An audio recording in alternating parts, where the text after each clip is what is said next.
Hello friends, स्वागत है आप सभी का। आई होप आपने सीईटी वाला जो पिछला वीडियो है उसको अच्छे से देखा, दोस्तों के साथ शेयर कर दिया है और उस वीडियो के बाद आप इस वीडियो पे आए हो। मैंने जैसा कि पिछले वीडियो में बोला था, हम सीईटी की जर्नी स्टार्ट कर देंगे। हम सीईटी के बारे में जानना स्टार्ट कर देंगे, पोर्शन कवर करना स्टार्ट कर देंगे। ये अकेली एक चैनल है जो फिलहाल अभी आपको इसके बारे में गाइड कर रही है, इसके बारे में कुछ सिखा रही है। और बहुत सारे हैं जो अपने से भी एक्सपर्ट है और जल्दी वो भी वीडियोस लाएंगे, तो आपको टेंशन नहीं लेना है। बहुत चैनल्स आपको अभी सपोर्ट करने आने वाली है, बहुत कंटेंट आपको मिलना है। जो भी बेस्ट है आपको चूज़ करना है, उनके साथ रहना है, ज़्यादा कंफ्यूज नहीं होना है। 10 बात लोग बताएंगे, 10 बात मैं बताऊंगा, आपको ये देखना है।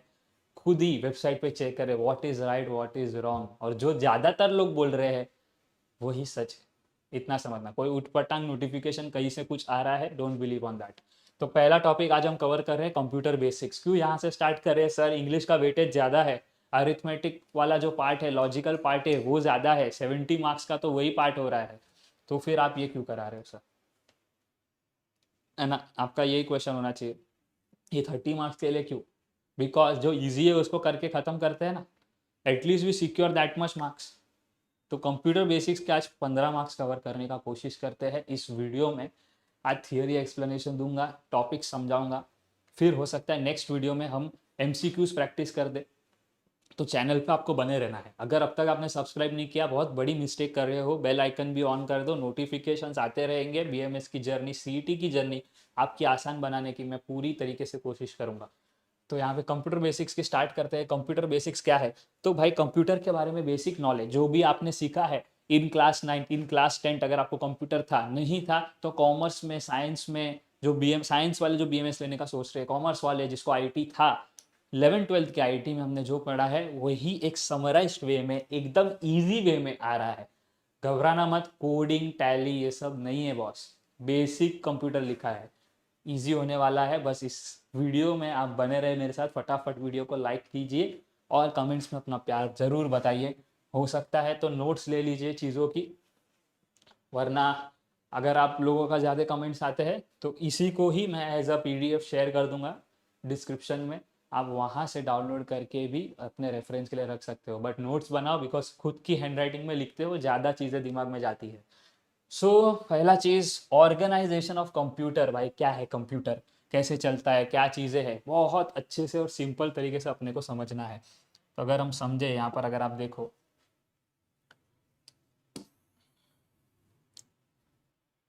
Keyboard, mouse, other input device, बराबर, ये सारी चीज़ें क्या है? तो ये है इनपुट डिवाइसेस। कौन सा डिवाइसेस? Input devices. ये क्या करते हैं? इनपुट लेते हैं भाई, अपना ऑर्डर लेते। अपन जो ऑर्डर देंगे वो काम करने का। अपन बोलेंगे भाई स्पेस बार दबाया मैंने, तो कंप्यूटर को क्या करना पड़ेगा? स्पेस देना पड़ेगा। एंटर दबाया, क्या करना पड़ेगा? नेक्स्ट लाइन जाना पड़ेगा। कैसे हो रहा है? कीबोर्ड से। कीबोर्ड अपने से क्या ले रहा है? ऑर्डर ले रहा है। और इसी को प्रोफेशनल लैंग्वेज में बोले तो क्या ले रहा है? इनपुट ले रहा है। तो ये सारे डिवाइसेस को क्या बोलेंगे? Input devices. ये इनपुट डिवाइसेस अपने से ऑर्डर लेके, अपने से इनपुट लेके जाते हैं आगे, और आगे जाके क्या करते हैं? तो आगे जाके भाई ये डेटा को भेज देते हैं मेमोरी के पास।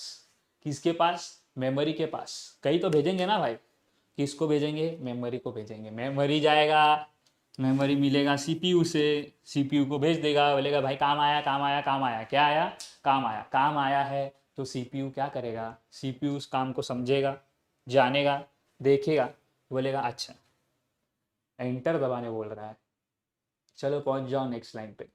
क्या बोलेगा? पहुंच जाओ नेक्स्ट लाइन पे। सीपीयू उसको बोल देगा, नया इंफॉर्मेशन दे देगा, नेक्स्ट लाइन, नेक्स्ट लाइन, क्या बोलेगा? Next line, next line. और फिर यहाँ से ये चीज़ आगे बढ़ेगी और जाएगी आउटपुट डिवाइसों के पास। किसके पास? आउटपुट डिवाइस के पास। आउटपुट डिवाइस के यहाँ पे कुछ एग्जांपल है। क्या है? मॉनिटर, प्रिंटर, स्पीकर, ये हो गए आउटपुट डिवाइसेस जो आउटपुट दे रहे हैं, जो काम दिया वो काम करके दिखा रहे हैं। वापस से एक रिवीजन कर देते फटाफट। समझो मैंने गाना बजाना चाहता हूँ, ठीक है? I want to play a song. तो सॉन्ग का एग्जाम्पल ले, I want to play a song, song बजा रहा हूँ। तो उसके लिए मैं क्या करूँगा? माउस उठाऊंगा, ठीक है? और माउस से जो गाना मेरे को प्ले करना है उसके प्ले वाले बटन पे क्लिक करूँगा। क्या करूँगा? क्लिक करूँगा। किसके थ्रू क्लिक करूँगा? माउस के थ्रू क्लिक करना। अब माउस क्या करेगा, माउस उसको ये डेटा भेजेगा, ये डेटा जाएगा मेमोरी के पास, मेमोरी उसको भेजेगी सीपीयू के पास, सीपीयू को बोलेगी भाई भाई भाई प्ले का बटन दब चुका है, अब क्या करने का। सीपीयू बोलेगा अच्छा क्या प्ले है, सॉन्ग, ओके।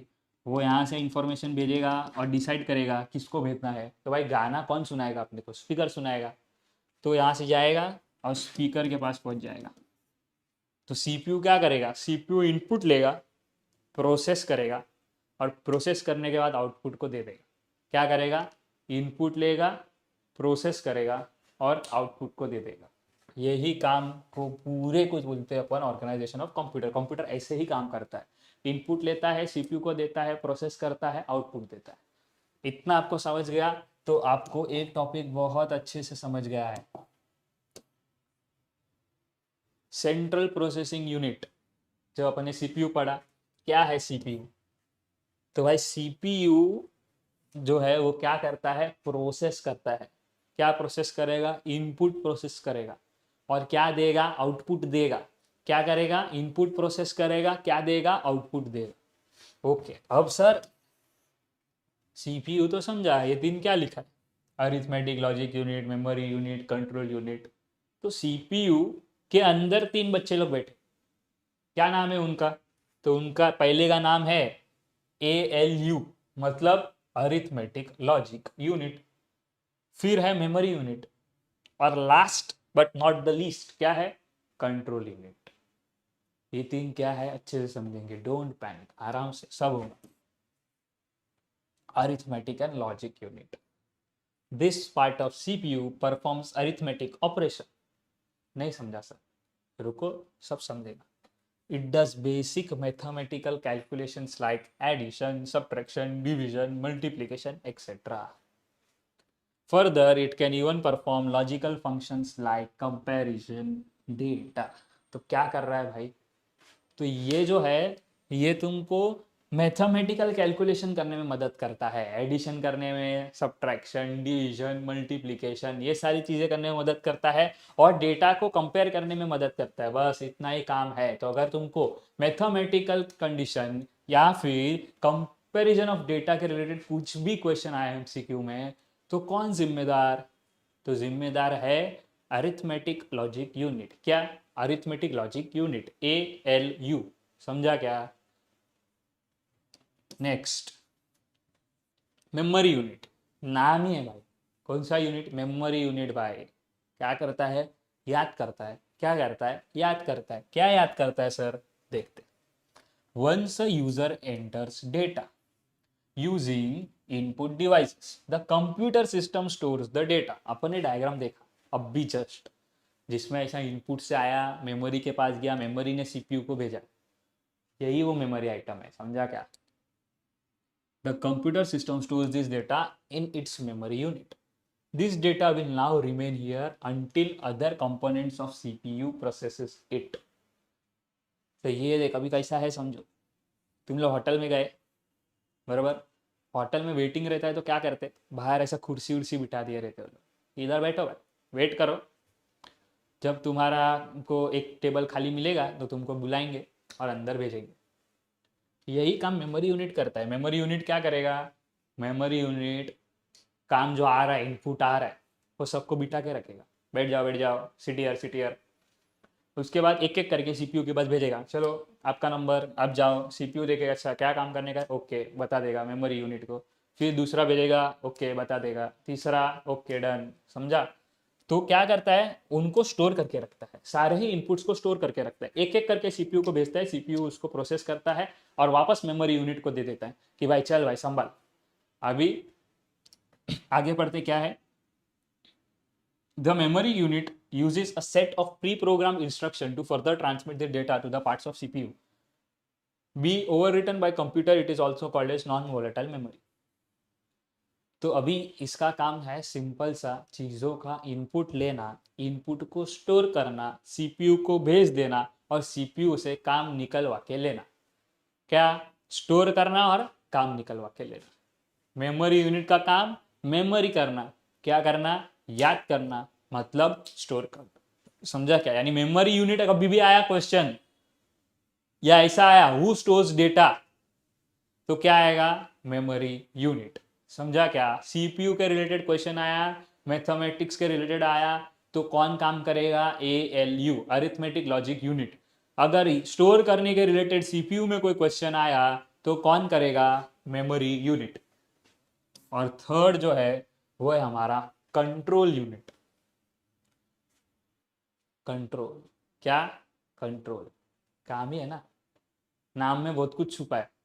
कंट्रोल यूनिट चीजों को कंट्रोल करेगा ना, वन मैन आर्मी। ये क्या करेगा, देखो, this unit is the backbone of computers. ये नहीं रहना तो खत्म सब। अपन देखते बहुत बार अपना कंप्यूटर हैंग हो जाता है, फोन के साथ भी ऐसा होता है, फिर फोन में भी थोड़ा बहुत सीपीयू का काम होता है, चिप वगैरह लगा रहता है। क्यों होता है, ये कंट्रोल यूनिट पागल हो जाता है। जब ये बिगड़ता है ना, तो अपने कंप्यूटर को, अपने फोन को कुछ मालूम ही नहीं है कि भाई क्या करने का। समझा, तो control unit is the backbone of computer, it is responsible for coordinating task between all components of computer system. बहुत इंपॉर्टेंट है, इसी का काम है कि सबको देखना भाई सब बराबर काम कर रहे हैं क्या, एवरीथिंग इज फाइन भाई, ये बराबर कर रहा है, आर यू डूइंग फाइन, ये बराबर काम सब चल रहा है, इधर से इनपुट आया उधर आउटपुट गया, ऐसा। तो ये सब कुछ इंश्योर करने का काम किसका, कंट्रोल यूनिट का। The control unit collects data from input units and send it to processing unit depending on nature. ये क्या करता है देखो, हाँ बहुत इंपॉर्टेंट काम है इसका। ये बिचौलिया है, मिडल मैन। ये आएगा, अच्छा इधर आके बोलेगा गाना बजाना है भैया, इनपुट आया है, ठीक है, इनपुट लिया, मेमोरी यूनिट के पास गया, वेटिंग में बिठाया memory unit, sit down. Memory unit फिर गया सीपीयू के पास, सीपीयू को दिया, सीपीयू में कंट्रोल यूनिट के पास जाएगा, कंट्रोल यूनिट बोलेगा ओके। तो यहाँ पर बात हो रही है गाने की, गाना कौन बजाएगा, तो गाना किसके बाहर से आएगा, स्पीकर। ओके, स्पीकर को बता दो भाई बजाना है, जाएगा वापस से, और चीज़ें जाएगी मेमोरी के पास, मेमोरी ढूंढेगा ढूंढेगा ढूंढेगा ढूंढेगा, बोलेगा भाई आउटपुट यूनिट इतने सारे, इसमें किसके पास जाने का, स्पीकर के पास, क्योंकि गाने की बात चल रही है। स्पीकर को बोलेगा बजा भाई, फिर स्पीकर जोर जोर से गाना बजाएगा। समझा पूरी चीज़ें क्या है। ये जो यहाँ जाएगा वहाँ जाएगा वो बोल रहा है, वो क्या है, तो इलेक्ट्रिक सिग्नल्स, सिग्नल्स जाते हैं, सिग्नल्स ट्रैवल करते हैं। वापस एक बार बता देता हूँ सॉन्ग का कैसा होगा, गाना बजाना है, इनपुट आया, मेमोरी यूनिट के पास गया, सीपीयू में मेमोरी यूनिट है, एएलयू है और कंट्रोल है, तो मेमोरी से जाएगा सीपीयू में, सीपीयू के अंदर कंट्रोल यूनिट, कंट्रोल यूनिट देखेगा अच्छा क्या काम है, गाना, ओके, आउटपुट कौन देगा, तो गाने के लिए आउटपुट तो स्पीकर देता है, ठीक है, तो जाएगा और स्पीकर को बोल देगा भाई आउटपुट, स्पीकर चालू। समझा। The control unit collects data from input units and send it to processing units depending on the nature. Finally, it further transmits the process data to output units to facilitate user. जो अभी एक example दिया गाने वाला वही है, same to same, same same no different. समझा क्या, थोड़ा बीच बीच में ऐसे लेम जोक्स मार रहा हूँ, बिकॉज देखो वेकेशन पीरियड है, मैं भी समझता हूँ, अभी एक्चुअली तुमको पढ़ना नहीं चाहिए था, सीईटी वगैरह आ गई है तो अभी अपने को देना है, ये अपना फर्ज है, क्योंकि we want the best college, so we need to give this exam. ठीक, नेक्स्ट जाते हैं, इनपुट डिवाइस और आउटपुट डिवाइस क्या है उसको समझना। बहुत इजी है, आपको इतना तो पता ही है, जिस चीज़ से हम इनपुट देते हैं, जिस चीज़ को हम ऑर्डर देते हैं, वो सारी चीज़ें इनपुट। जो हमको आउटपुट ला कर देता है उसको क्या बोलेंगे, आउटपुट। यहाँ पर देख सकते हैं, an input device is a piece of equipment used to provide data and control signals to an information processing system. An output device is any piece of computer hardware that converts information or data into human perceptible form or historically into physical machines readable form for use with other non-computerized equipment. नहीं समझा sir, मैं सबका चरपट्टी इल्ले, मैं समझाता हूँ। यहाँ पे इमेज देखो, इमेज से तुम बहुत जल्दी समझ जाते हो सब चीज़। तो इमेज पे देखो, यहाँ पर दिया है keyboard, optical pen, joystick, scanner, barcode reader. DMart गए, सब डीमार्ट तो गए हो एक बार तो। डीमार्ट जाते हैं, बिलिंग काउंटर पे खड़े रहते, क्या होता है, या तो बारकोड स्कैनर होता है, या तो ऐसा गोल गोल घूमता हुआ एक डिस्क रहता है, उस पर खाली प्रोडक्ट रखते हैं, टीट करके आवाज आता है, सीधा एंट्री हो जाता है। दूसरा आता है टीट टीट, बराबर। या बारकोड लेते, उस पर स्कैन करते तो भी आवाज आता है टीट टीट, बराबर। क्या वो उस पर जाएगा और स्कैन ऑटोमेटिक होगा, या बारकोड से स्कैन होगा? तो यहां पर दोनों ही मशीन्स क्या कर रही है, तो बार कोड को स्कैन कर रही है। स्कैन कर रही मतलब क्या ले रही है, इनपुट ले रही है ना, उस बारकोड को कैप्चर कर रही है, समझा? तो जो भी चीज अपने से कोई कैप्चर कर रहा है, कुछ कमांड ले रहा है, कुछ काम सुन रहा है, वो सारे ही इनपुट डिवाइस हो गए। जैसे माउस, माउस को अपन जिधर लेके जाते हैं वहां पे कर्सर जाता है, क्लिक किए तो ओपन होता है। काम दे रहे हैं ना भाई, मेरे को कोई फाइल ओपन करना है तो मैं डबल क्लिक कर रहा हूं, तो माउस के थ्रू कर रहा हूं ना, तो माउस क्या हो गया, इनपुट डिवाइस। कीबोर्ड पे कुछ टाइप कर रहा हूं, मैं एक ईमेल लिख रहा हूं, ईमेल टाइप कर रहा हूं, मेरे को मॉनिटर पे दिख रहा है मैं जो लिख रहा हूं वो आ रहा है। कैसे आ रहा है, कीबोर्ड पे लिख रहा हूं तब आ रहा है ना। तो कीबोर्ड मेरे लिए क्या है, एक इनपुट डिवाइस। कीबोर्ड को मैं बता रहा हूं भाई ए दब, बी दब, सी दब, जो भी मैं दबाऊंगा वो दबेगा और वही सामने दिखेगा, समझा क्या है? तो इनपुट डिवाइस वो है जिससे मैं काम करवा रहा हूं, आउटपुट डिवाइस वो है जो मेरे को आउटपुट दे देगा। एग्जाम्पल मेल वाला ही लेते, मैं एक मेल टाइप कर रहा हूँ, ठीक है, कीबोर्ड से टाइप कर रहा हूँ, लेकिन मेरे को दिखे ही नहीं अगर कि मैं क्या टाइप कर रहा हूँ, तो कोई मतलब है क्या? मेरे को क्या मालूम पड़ेगा, गलती से कुछ टाइपिंग मिस्टेक हो गया तो? जब तक मेरे को मॉनिटर पे दिखेगा ही नहीं, तो मेरे को कैसे मालूम पड़ेगा कि मैंने सही लिखा गलत लिखा, बरोबर ना? इसीलिए मुझे चाहिए एक मॉनिटर, मॉनिटर पे दिखना चाहिए, समझा? मॉनिटर पे दिखना चाहिए कि मैं क्या टाइप कर रहा था, कि गलती हो तो बैक आके मैं चीजें ठीक कर सकूं। तो मॉनिटर मेरे को दिखा रहा है, क्या दे रहा है, आउटपुट दे रहा है कि भाई देखो तुमने ये टाइप किया था, ये देख लो। तो जो अपने को दिखा रहा है, जो अपने को आउटपुट दे रहा है, वो डिवाइस को क्या बोलेंगे, आउटपुट डिवाइस। गाना सुन रहे हैं, एयरपोर्ट्स लगाया, प्ले किया, गाना बजा, तो गाना किसके थ्रू बज रहा है, एयरपोर्ट्स के थ्रू।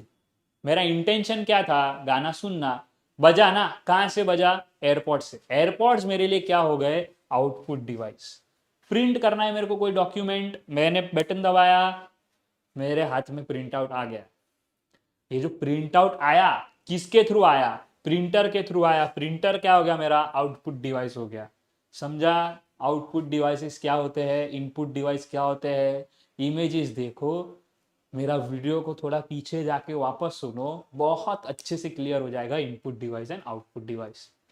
अपन ने बचपन में बहुत बार किया है सब चीज़ें, कई बार पढ़ा है आपने, कोई नया चीज़ नहीं है। लेकिन फिर भी डाउट आ रहा है, कमेंट सेक्शन आप सभी के लिए खुला है, इंस्टाग्राम मेरा सबके लिए खुला है, @शुभम शाह 1234, नीचे लिंक दी रहेगी, जाने का, मैसेज करने का, कुछ भी डाउट हो। पहले तो कमेंट सेक्शन ही प्रेफर करो। कमेंट सेक्शन में अगर हो रहा है रिप्लाई नहीं आ रहा है, कुछ भी हो रहा है, या आपको लग रहा है कि मेरे को सबके सामने नहीं पूछना है, Insta DM, okay. Next, computer memory. Computer memory क्या है, तो कंप्यूटर मेमोरी है रैम रोम। क्या, रैम रोम? रैम रोम क्या है, प्राइमरी, समझा क्या? तो computer memory is divided in two parts. पहला आता है प्राइमरी, दूसरा है सेकेंडरी। क्या, प्राइमरी सेकेंडरी। प्राइमरी रैम और रोम, और सेकेंडरी अपने को नहीं पता। अभी एग्जाम्पल दूंगा, ऐसा कैसे अपने को नहीं पता, अपने को सब पता। तो यहाँ पे चीज़ों समझो अच्छे से, बहुत बढ़िया तरीके से। फ़ोन खरीदा, ठीक है, समझो ये रहा फ़ोन, ठीक है, ये फ़ोन अपन ने खरीदा। अब इस फ़ोन के अंदर अपने को क्या दिया है, तो फ़ोन के अंदर समझो अपने को आता है रैम, 6 GB रैम। अपने को आती है एक इंटरनल स्टोरेज, 128 GB स्टोरेज। तो ये पहले से अपने को फ़ोन वाला देता है ना, पहले से अपन को पहला फ़ोन वाला बोलता है भाई देखिए 4 मॉडल अवेलेबल है, 4 GB RAM, 128 GB storage, 6 GB RAM, 128 GB storage, 8 GB RAM, 256 GB storage, तेरे को क्या लेना है तो लेके जा। तो ये मैन्युफैक्चरर अपने को प्रोवाइड करता है, पहले से फ़ोन में रहता है, इसीलिए उसको क्या बोलते हैं, प्राइमरी मेमोरी। प्राइमरी सबसे पहला यही स्टोरेज है, तुमको यूज़ करना है तो कर। अब मेरे को ऐसा ही नहीं है, 128 GB का बजट तो है, मैं भिखारी आदमी हूँ एकदम, तो मेरे को 128 GB का ही स्टोरेज है, इसके ऊपर का मेरे पास स्टोरेज नहीं है। मैं इससे ऊपर का पैसा अफोर्ड नहीं कर सकता। लेना तो है मेरे को 1 TB वाला फ़ोन, लेकिन पैसे 128 के ही है। तो मैं क्या करता हूँ, स्मार्टली थोड़ा खेलता हूँ, मैं मेमोरी कार्ड इंसर्ट कर देता हूँ 1 TB का या फिर 256 GB का, वो मेरे को सस्ता पड़ता है ना फ़ोन के मुकाबले, समझा। तो वो मैं क्या कर रहा हूँ, अलग से खरीद रहा हूँ, अलग से ऐड कर रहा हूँ। मैन्युफैक्चरर ने नहीं दिया, मेमोरी कार्ड मैंने खरीदा, मैंने डाला, मैंने एक्सटेंड किया, तो वो कौन सी मेमोरी हो गई, सेकेंडरी मेमोरी, समझा। प्राइमरी और सेकेंडरी जो पहले से आ रहा है रैम रोम, उसको क्या बोलेंगे, प्राइमरी मेमोरी। जो मैं अलग से लगा रहा हूँ उसको क्या बोलेंगे, सेकेंडरी मेमोरी। एक का एग्जांपल लेते हैं कंप्यूटर का, कंप्यूटर अपन बनाते हैं, लैपटॉप लेते हैं, लैपटॉप में आता है अपने को रैम, लैपटॉप में भी रैम्स आते हैं, 4 GB रैम है और समझो 1 TB स्टोरेज है। अब मेरे को अलग से SSD लगाना है, कंप्यूटर वाले ने या लैपटॉप वाले ने मुझे नहीं दिया है। प्राइमरीली मेरे पास कितना था, 4 GB रैम, 1 TB स्टोरेज, मैंने अलग से SSD लगाया, तो अब वो मेरे लिए क्या बन गया, सेकेंडरी मेमोरी, समझा। प्राइमरी सेकेंडरी, रैम रोम और अच्छे से समझते हैं कि रैम क्या है, रोम क्या है। रैम है रैंडम एक्सेस मेमोरी, क्या, random access memory, stands for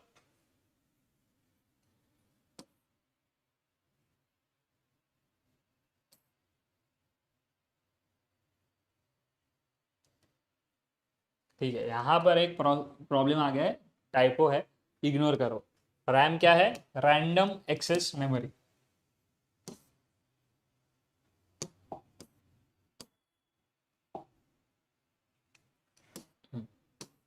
random access memory.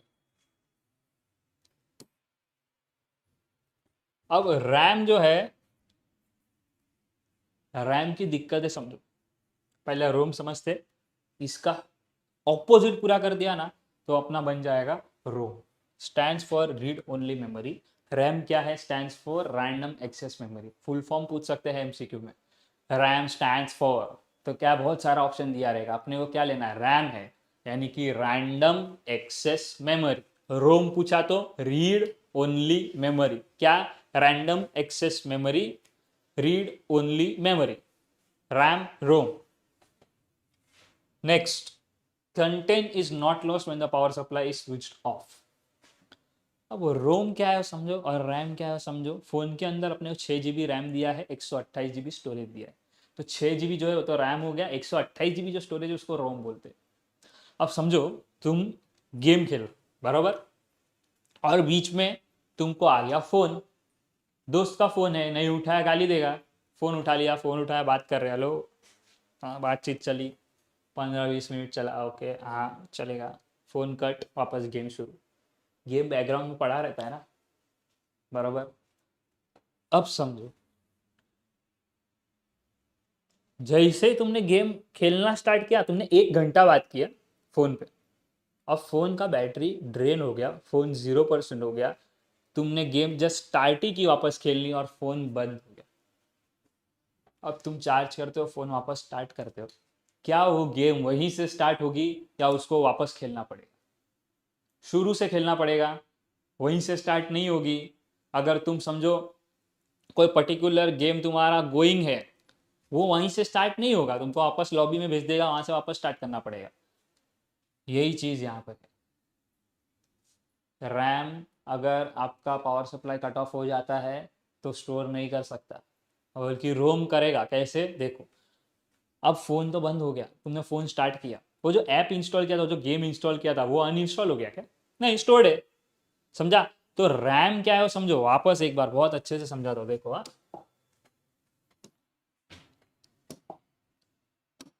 RAM और रोम। रैम में क्या है समझो, अगर हम कोई गेम खेल रहे हैं, क्या खेल रहे हैं, गेम खेल रहे हैं, और ये गेम खेलते खेलते मेरे को आ गया फ़ोन, 1 घंटा मैंने फ़ोन पे बात किया, लो हाँ भाई कैसा चल रहा है सब, बरोबर, 1 घंटे तक चलता गया चलता गया चलता गया, वापस आया, गेम खेलते खेलते फ़ोन स्विच ऑफ हो गया। स्विच ऑफ हो गया तो जब मैं स्टार्ट करूँगा, क्या गेम वहीं से शुरू होगी, नहीं होगी। लेकिन सेम सिनेरियो हो रहा है, फ़ोन बंद हो गया, अब मैं वापस फ़ोन स्टार्ट कर रहा हूँ, क्या मेरे को वो गेम इंस्टॉल्ड दिखेगा कि नहीं, कि वो अनइंस्टॉल हो जाएगा, इंस्टॉल रहेगा ना। यानी कि तुम जो भी चीज़ रोम में करते हो वो सेव रहता है, जो भी रैम के थ्रू करते हो वो सेव नहीं होता है जब भी पावर सप्लाई कट ऑफ हो जाता है। यानी इंटरनल स्टोरेज पे आप जो भी स्टोर कर रहे हो जो भी प्रोसेसेस कर रहे हो वो सब कुछ पावर सप्लाई ऑन हो या ऑफ हो सेव्ड रहता है, लेकिन रैम टेम्पररीली स्टोर करता है। इसीलिए वहां पर जैसे ही पावर सप्लाई कट ऑफ हो गया वैसे ही आपका सारा डेटा उड़ जाएगा। अब रोम को अपन बोलते हैं नॉन वोलेटाइल। आप यहाँ पर देख सकते हो क्या दिया है, नॉन वोलेटाइल। क्यों नॉन वोलेटाइल? क्योंकि इसको असर नहीं पड़ता भाई, जब तक तुम खुद से ऐप डिलीट नहीं करोगे ना तब तक वो अनइंस्टॉल नहीं होने वाला। पावर सप्लाई हो ना हो कुछ नहीं, वैसे वैसा ही रहेगा। जब तक खुद से तुम अनइंस्टॉल नहीं करोगे तब तक कुछ नहीं होने वाला है। तो नॉन वोलेटाइल मेमोरी है। और रैम को अपन क्या बोलेंगे? Volatile memory. कौन सा मेमोरी? Volatile memory. क्यों सर वोलेटाइल मेमोरी? बिकॉज ये तो अपना नहीं है ना भाई, ये तो गैर आदमी। जैसे ही अपन बंद कर देते हैं फोन, कुछ सेव करके ही नहीं रखता, समझा? तो इसीलिए ये क्या है? Volatile memory. Non volatile, volatile समझा क्या? नहीं समझा रहेगा अगर कुछ, वीडियो को वापस देखने का। फिर भी कोई डाउट आ रहा है, कोई कंफ्यूजन है, कमेंट सेक्शन वहाँ भी नहीं हो रहा है, इंस्टाग्राम। ओके, फुल प्रोसीजर आपके सामने है, बस थोड़ा एफर्ट लो और चीज़ों को करो। मेमोरी ऑर्गेनाइजेशन क्या है समझते? Computer organization refers to the way in which various components of a computer system are arranged and connected. It involves the study of internal working and structure of computer system. This includes design, architecture, CPU, memory, input, output, and how they interact with each other. तो memory organisation और computer organisation ये बता रहा है कि भाई क्या होता है। तो इसमें सब है, आपका कंप्यूटर का डिज़ाइन कैसा है, आर्किटेक्चर क्या है, सीपीयू क्या है, मेमोरी क्या है, इनपुट क्या है, आउटपुट क्या है, और ये सबका कैसा बातचीत होता है। ये अपन ने देख लिया, फर्स्ट डायग्राम जो अपन ने देखा उसी में सीख लिया कि भाई कैसा हो रहा है। फर्स्ट ही डायग्राम में अपने को बताया क्या था फर्स्ट डायग्राम के हिसाब से, कि फर्स्ट डायग्राम अपने को बोलता है सारा इनपुट आ रहा है, सीपीयू के पास जा रहा है और आउटपुट दे रहा है। इनपुट आ रहा है, सीपीयू के पास जा रहा है, आउटपुट दे रहा है। फुल डायग्राम स्टार्ट में ही है वीडियो के, तो वहाँ पे अपन ने बहुत अच्छे से सीख लिया। वही चीज़ यहाँ पे सेम चीज़ लिखी है। बैकअप डिवाइसेस क्या है देखो, बैकअप डिवाइसेस वो डिवाइसेस है जहाँ पे मैं अपना बैकअप स्टोर करके रख सकता हूँ। इन केस मेरे कंप्यूटर में कुछ चीज़ें गलत हो जाए, मेरे फ़ोन में कोई वायरस आ जाए, कोई भी सीन हो जाए, तो मैं एक सेफ्टी साइड पे बैकअप क्रिएट करके रखता हूँ जिससे मेरा डेटा लॉस्ट ना हो। कोई भी जो भी इंपॉर्टेंट चीज़ है जो मैं चाहता हूँ कोई भी केस में वो गायब नहीं होना चाहिए, तो मैं उसको क्या करूँगा? सेकेंडरी स्टोरेज डिवाइस में स्टोर करके रखूँगा, बैकअप डिवाइस में स्टोर करके रखूँगा। क्या है वो बैकअप डिवाइसेस? तो बैकअप डिवाइसेस देखो कौन से टाइप के होते हैं। सेकेंडरी स्टोरेज डिवाइसेस कौन से टाइप के होते हैं? ये है आपकी एस एस डी, शायद कलर नहीं दिख रहा, ओके एक सेकेंड। एस एस डी, ठीक है, एस एस डी है। एस एस डी में अगर कंप्यूटर यूज़ करता हूँ या लैपटॉप यूज़ करता हूँ, यूज़ कर सकता हूँ। ये ऑब्वियसली क्या है? Pen drive. पेन ड्राइव आप यूज़ कर सकते हो। पेन ड्राइव में आप अपने बैकअप ले सकते हो, इंपॉर्टेंट फोटोज़, इंपॉर्टेंट डॉक्यूमेंट्स रख सकते हो, ताकि जब भी आपका कंप्यूटर से या लैपटॉप या कुछ भी ख़राब हो तब भी आपके पास एक बैकअप डिवाइस है। यहाँ पे वापस आपको एसएसडी का एक इमेज दिया गया है, रिपीटेशन है। ये आपकी हो गई हार्ड डिस्क, ये हो गया एसडी कार्ड यानी कि मेमोरी कार्ड, और ये हो गया डेटाबेस।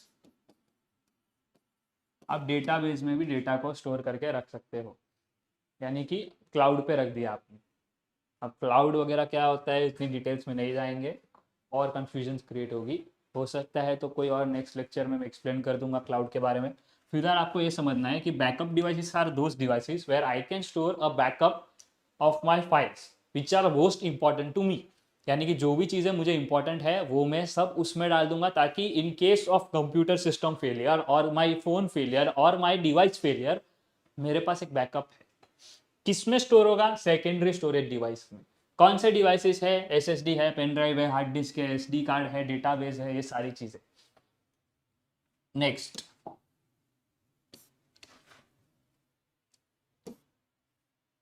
सिस्टम सॉफ्टवेयर और एप्लीकेशन सॉफ्टवेयर। बहुत इजी है, बहुत सिंपल है, नाम ही समझो, सिस्टम और एप्लीकेशन।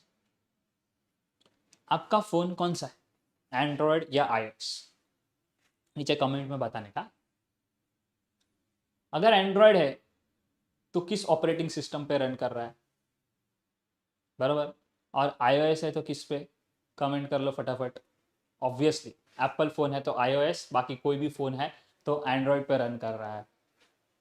ये जो है वो भी तो एक सॉफ्टवेयर है ना, यानी कि आपका एंड्रॉयड और iOS दोनों ही तो सॉफ्टवेयर है ना, बरोबर।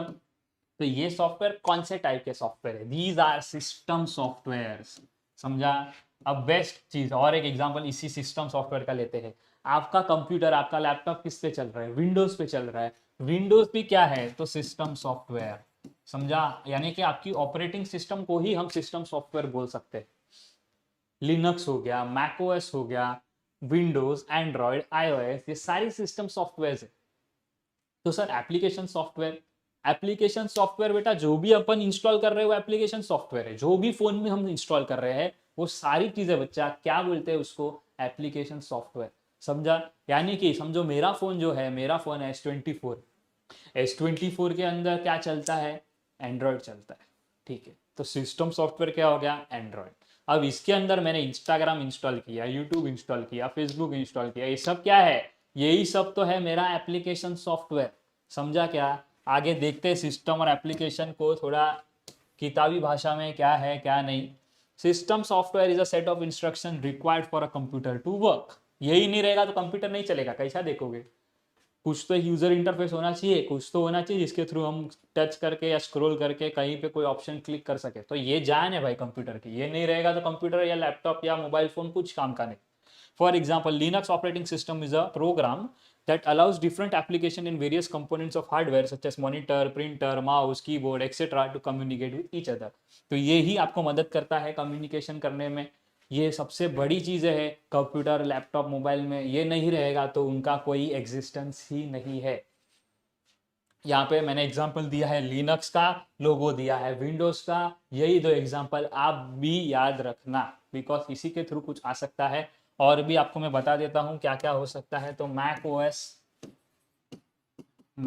आ सकता है। हमने आईओएस डिस्कस कर लिया है, एंड्रॉयड डिस्कस कर दिया है, लिनक्स हो गया। एक आता है यूनिक्स, विंडोज हो गया।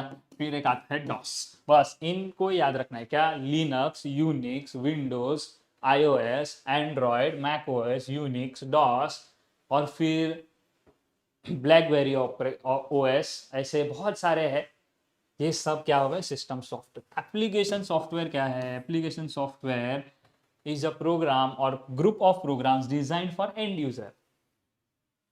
Application software includes program like database program, word processor, web browser, presentation software, spreadsheet, etc. PowerPoint use करते हो? Application software. MS Word application software. MS Excel application software. Logo दिया है, पॉपुलर है, कौन सा है? WhatsApp application software, Instagram application software. I hope आपको चीज़ें क्लियर हो गई। एप्लीकेशन सॉफ्टवेयर क्या है, सिस्टम सॉफ्टवेयर क्या है। बेसिक्स ऑफ इंटरनेट देख लेते हैं। बेसिक्स ऑफ इंटरनेट क्या है?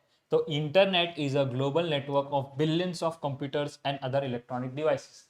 इंटरनेट का पूरा चीज समझो। इंटरनेट मतलब क्या? एक वे है जिससे मैं कम्युनिकेट कर सकता हूं एक कंप्यूटर से दूसरे कंप्यूटर के साथ। एक कंप्यूटर यूएस में पड़ा है, एक कंप्यूटर इंडिया में है। मैं इंडिया वाला कंप्यूटर यूज कर रहा हूं, मेरा दोस्त यूएस वाला कंप्यूटर यूज कर रहा है। हम दोनों को एक दूसरे के साथ बात करना है। How can we do that? How can we communicate? Through internet. तो इंटरनेट क्या कर रहा है? आपको कनेक्ट कर रहा है। Millions of computer, billions of devices एक दूसरे के साथ कनेक्टेड है वाया इंटरनेट। समझा बेसिक्स ऑफ इंटरनेट क्या है। पहला टॉपिक है ऑर्गेनाइजेशन ऑफ कंप्यूटर। तो ऑर्गेनाइजेशन ऑफ कंप्यूटर के अंदर पहला क्वेश्चन है, which component of computer is responsible for temporary storing data and instructions during processing. तो टेम्पररी वर्ड कभी भी आता है ना, तो टेम्पररी वर्ड का आंसर हमेशा रैम होता है। परमानेंट आंसर का होता है रोम। वोलेटाइल का कभी भी आ रहा है तो वोलेटाइल का आंसर आ जाएगा रैम, नॉन वोलेटाइल का आ जाएगा रोम। ये कीवर्ड्स याद रखने का, थियरी में हमने बहुत अच्छे से डिस्कस किया है। Second, which of the following is not a primary function of CPU. तो सीपीयू का इनमें से कौन सा चीज जो है वो प्राइमरी नहीं है। तो primary function memory unit is not a primary function, हमने डिस्कस किया है थियरी के अंदर। विच type of memory is non volatile and use for long term storage. तो नॉन वोलेटाइल मैंने अभी बताया फर्स्ट क्वेश्चन में, जब भी वोलेटाइल नॉन वोलेटाइल की बात आए तो वोलेटाइल मतलब रैम, नॉन वोलेटाइल मतलब रोम। यहाँ पे क्या दिया है? Non volatile. नॉन वोलेटाइल का आंसर क्या आएगा? ROM. Which of the following is not a peripheral device. Peripheral device मतलब जिसको अलग से अटैच करना पड़ता है। तो आप देख सकते हैं कीबोर्ड अटैच करना पड़ता है, मॉनिटर, प्रिंटर, ये सब। लेकिन सीपीयू जो है वो पहले से अटैच रहता है, उसको अटैच नहीं करना पड़ता। वही मेन है ना, कंप्यूटर में वही तो कंपोनेंट है। मॉनिटर हम अटैच करते हैं विद सीपीयू, समझा। तो इसीलिए पेरिफेरल डिवाइस जो नहीं है वो कौन है, सीपीयू। बाकी सारे क्या है, पेरिफेरल डिवाइसेस है। What is the function of the motherboard in the computer system. तो मदरबोर्ड का फंक्शन क्या है कंप्यूटर के अंदर। तो मेन चीज समझो, मदरबोर्ड अगर उड़ जाता है ना बहुत प्रॉब्लम आ जाती है। अपना मालूम है, जब भी अपना कंप्यूटर या डिवाइस स्टार्ट नहीं होता, अपन जाते ही जब भी कोई टेक्नीशियन के पास उसको बताते हैं अपना डिवाइस, तो क्या बोलता है, भाई मदरबोर्ड उड़ गया है। तो it is very much crucial. उसका काम क्या रहता है मालूम है, connect and communicate between various components. अलग अलग कंपोनेंट्स के साथ कंटिन्यूसली कम्युनिकेट करना, उनसे काम निकलवाना, उनके साथ कनेक्टेड रहना, वो है मदरबोर्ड का काम। जब मदरबोर्ड खराब हो जाता है तो कम्युनिकेशन ही बंद हो जाती है। जब कम्युनिकेशन ही बंद हो जाएगी तो आप कोई भी टास्क ही नहीं कर सकते। इसलिए मदरबोर्ड का कभी क्वेश्चन आया, what is the function, what is the advantage, why, what is the role of motherboard, ऐसा कोई भी क्वेश्चन आया, आंसर है to connect and communicate between various components. अब बारी कुछ questions about central processing unit, CPU के बारे में। तो सीपीयू का फुल फॉर्म यहाँ पे पूछा है, सीपीयू स्टैंड्स फॉर, बहुत ही कंफ्यूजन में हम लोग जल्दी जल्दी, क्योंकि अपने को कम टाइम है, 90 मिनट्स दिया जाएगा, 90 मिनट्स में अपने को 100 क्वेश्चन अटेम्प्ट करने हैं। जहाँ पर इंग्लिश लॉजिकल यूनिट में बहुत टाइम लगने वाला है उसको अटेम्प्ट करते वक्त। ये कुछ हो गए जो इजी सेक्शन हो गए, और इसीलिए हम यहाँ पर ज़्यादा सोचेंगे नहीं क्योंकि टाइम अपने पास बहुत कम रहेगा। तो घाई घाई में ये कंप्यूटर प्रोसेसिंग यूनिट को हम टिक करके आ जाएंगे, जिससे अपना ईजी 1 मार्क गलत हो जाएगा। तो यह बिल्कुल गलती नहीं करना है, ध्यान से पढ़ो कि क्या दिया है। कंप्यूटर प्रोसेसिंग यूनिट और सेंट्रल प्रोसेसिंग यूनिट दोनों ही एंड में प्रोसेसिंग यूनिट से खत्म किया, ताकि घाई में गलत आंसर हो। यहाँ पे क्वेश्चन ट्रिक हो जाता है, इसलिए बहुत अच्छे से पढ़ने का और शांति से टिक करने का। Central processing unit is the right answer. घाई में कंप्यूटर प्रोसेसिंग यूनिट कभी मत करना। Which of the following component of CPU is responsible for performing arithmetic and logical operation? Arithmetic और लॉजिकल ऑपरेशन करने के लिए कौन सा रहता है, ALU। हमने थियोरी में किया था, अरिथमेटिक लॉजिक यूनिट उसका नाम ही है। तो कभी भी मैथ्स के रिलेटेड कोई फंक्शन, अरिथमेटिक फंक्शन हमेशा कौन करेगा, ALU करेगा। विच of the following is not a function of CPU control units. Control unit का कौन सा इसमें से काम नहीं है, decoding instruction, fetching instruction, performing arithmetic calculation, ये सब तो उसका काम है ना कंट्रोल यूनिट का। एग्जीक्यूटिंग इंस्ट्रक्शंस उसका काम नहीं है, ठीक है।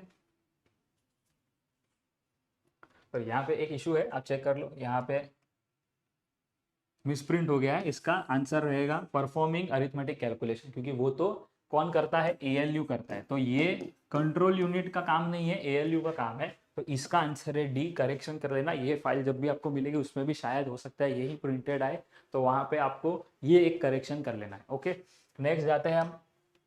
What is the purpose of CPU catch. Catch folder क्या होता है वो समझो। कैच का काम क्या होता है कि वो टेम्पररीली अपने डेटा को स्टोर करके रखता है, और ये डेटा ऐसे है जो रेगुलरली एक्सेस होने वाले हैं, ठीक है, बार बार एक्सेस होने वाले हैं, रेगुलर एक्सेस।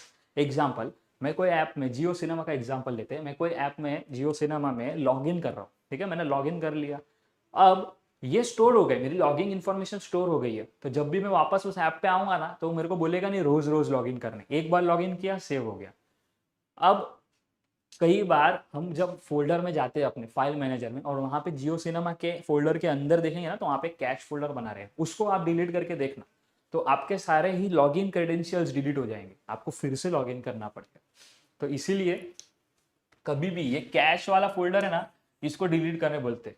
अगर आप देखो ना, कभी भी आप कोई भी क्रैक ऐप्स वगैरह इंस्टॉल करते हो ना, जो आपका चलने बंद हो जाते हैं वगैरह, या कोई उसमें प्रॉब्लम आती है, तो आप यूट्यूब वगैरह पे उसके वीडियोस देखोगे ना, तो हमेशा सजेस्ट करेंगे कि आप फाइल मैनेजर में जाओ, कैश फोल्डर डिलीट कर दो और फिर वापस आओ। कैश फोल्डर में हमारे पुराने क्रेडेंशियल्स, हमारे पुराने चीज़ें जो बार बार लगने वाली है, बार बार यूज़ होने वाली है, उसको स्टोर किया जाता है। कैश फोल्डर कभी भी भूल के डिलीट नहीं करने का, अगर आपको उस ऐप में कोई दिक्कत नहीं आ रही है तो, वरना खाली फुगड़ आपको चीज़ों को फिर से फिल करना पड़ेगा, टाइम पास होगा आपका।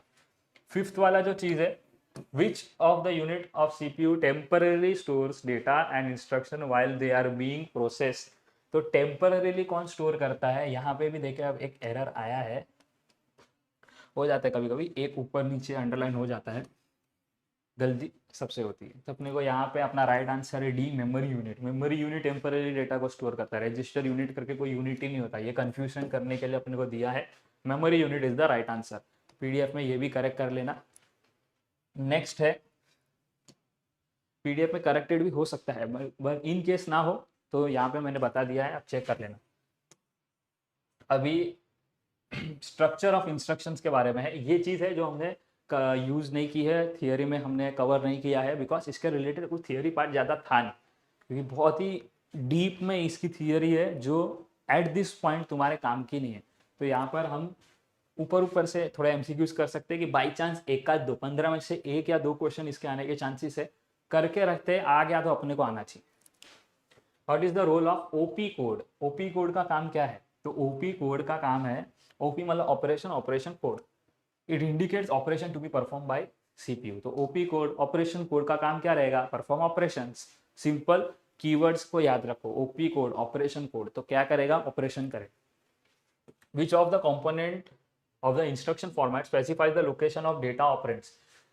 तो लोकेशन के रिलेटेड अगर कुछ आ रहा है, डेटा ऑपरेंड्स कीवर्ड दिख रहा है आपको, तो उसका आंसर आएगा एड्रेसिंग मोड। कभी भी ध्यान रखने का, लोकेशन और डेटा ऑपरेंड्स के रिलेटेड कुछ भी क्वेश्चन आ रहा है तो अपने को हमेशा आंसर क्या लिखना है? Addressing mode.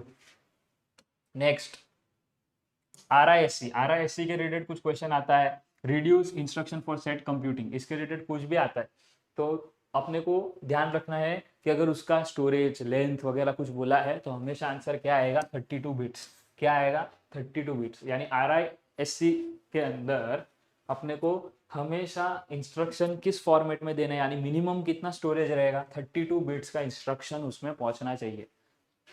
अपन कभी कोई ऐप इंस्टॉल करते हैं ना, तो विंडोज के वर्जन पूछते हैं 34 बिट, 64 बिट, तो medium of instruction RISC model के हिसाब से हमेशा क्या रहेगा? 32 बिट्स। यहाँ पे देखो 64 बिट्स का भी ऑप्शन है, लेकिन आरआईएससी में सेट है, आरआईएससी 32 बिट्स और 64 बिट्स का दो ऑप्शन नहीं देता, एक ही देता है। कौन सा देता है? 32 बिट्स। तो कभी भी आरआईएससी दिख गया ना, 32 बिट्स पे टिक कर देने का। Next, what does the term immediate addressing mode refers to CPU? अब बहुत इंटरेस्टिंग एग्जांपल यहाँ पर देता हूँ, बहुत अच्छे से समझना।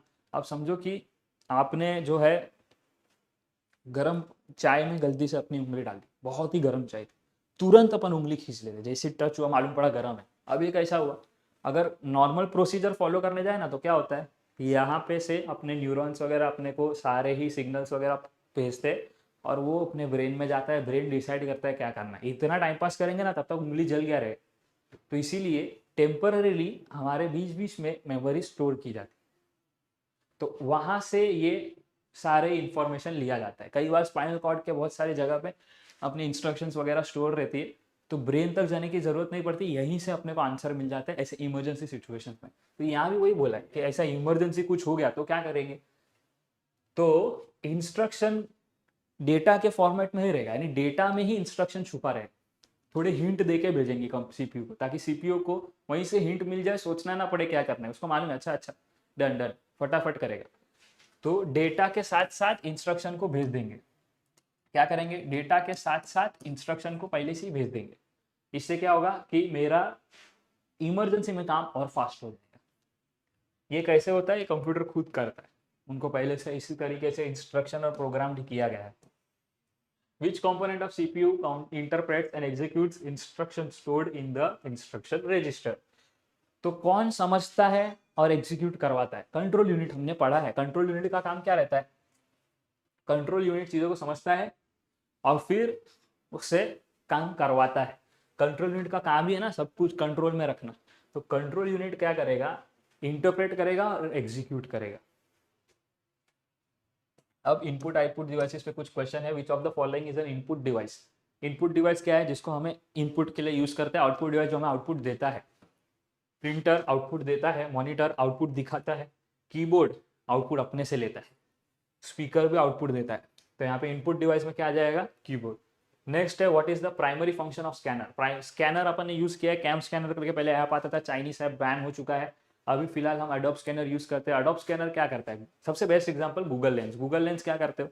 कोई भी डॉक्यूमेंट है, स्कैन किया तो वो क्या कर देता है, उसका एक डिजिटल कॉपी अपने बनाने में मदद करता है। टेक्स्ट सारे आ जाते हैं, टेक्स्ट सिलेक्ट कर सकते हैं, टेक्स्ट को अपन कॉपी पेस्ट करके कहीं भी सेव कर सकते हैं। गूगल पे सर्च करना है, गूगल पे वहीं से वो टेक्स्ट कॉपी करके सर्च कर सकते हैं। तो यानी कि जो फिजिकल डॉक्यूमेंट है उसको डिजिटल वे में कन्वर्ट कर रहा है ना वो। तो capture and convert printed text और इमेजेस इनटू डिजिटल फॉर्मेट। कभी भी स्कैनर का काम क्या है, फिजिकल फॉर्मेट से डिजिटल फॉर्मेट में कन्वर्ट करना, सिंपल।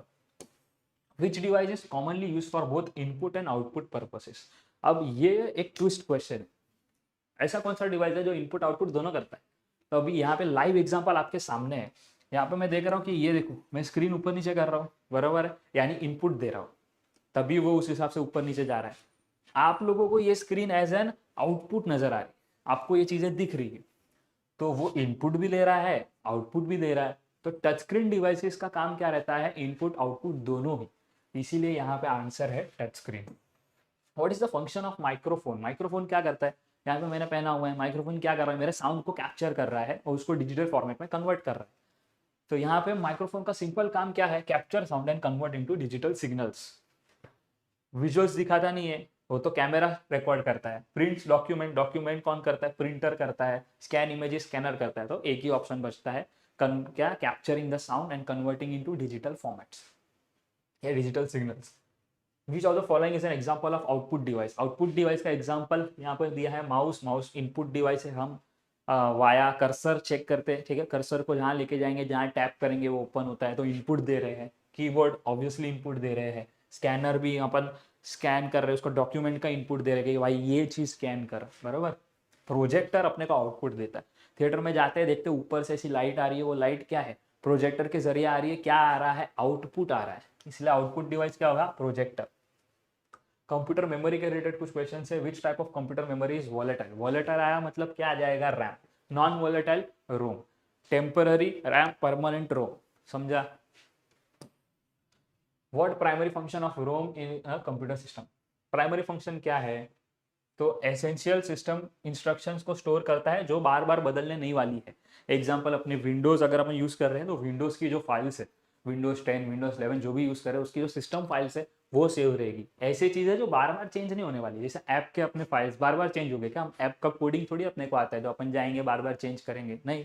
तो ऐसी फाइल जो बार बार चेंज नहीं होने वाली है, जैसा ऐप की कोडिंग हो गया, पूरे सिस्टम की कोडिंग हो गया, सिस्टम के इंस्ट्रक्शंस हो गए, सेट्स हो गए, ये सारा चीज़ है एकदम एसेंशियल है। और इसीलिए ये हमेशा रोम में होता है, क्योंकि पावर कट हो गया और ये सब जो भी एसेंशियल चीज़ है वही डिलीट हो जाएगी। तो परमानेंट रखना है तो किस में स्टोर करने का, रोम में स्टोर करने का। इसीलिए रोम का मेन काम क्या है, store essential system instructions. Which type of memory is used by CPU to temporarily store data and instruction during processing? Processing के लिए टेम्पररीली, पूरा क्वेश्चन पढ़ने का लेकिन कीवर्ड बहुत अच्छे से पकड़ लेने का। टेम्पररीली स्टोर्ड आया मतलब क्या, रैम। परमानेंटली स्टोर्ड आता तो रोम। रैम अपना आंसर है। Next, what is the purpose of virtual memory. Virtual memory मतलब क्या, वो समझो। अब समझो अभी नए फोन्स आते हैं, बहुत जगह मैंने देखा है कि ये वर्चुअल रैम वाला कॉन्सेप्ट आ गया। 6 GB RAM, 3 GB virtual storage, तो 6 + 3 9 GB रैम का फोन हो जाता है। 3 GB RAM, 2 GB virtual, 5 GB RAM का फोन हो जाता है। वर्चुअल का काम क्या होता है, सपोज मैं गेम खेल रहा हूँ, उसके साथ साथ मेरे को एक कॉल आ गया, तो कॉल को भी रैम चाहिए, लेकिन गेम भी मेरा चालू ही है, मैं गेम खेलते खेलते बात कर रहा हूँ उसी फोन, दोनों को रैम चाहिए। अब ये रैम का काम क्या है मालूम है, गेम में इतना रैम यूज हो रहा है कि फोन के ऐप क्रैश होने के चांसेस है, शायद फोन का ऐप क्रैश हो जाए।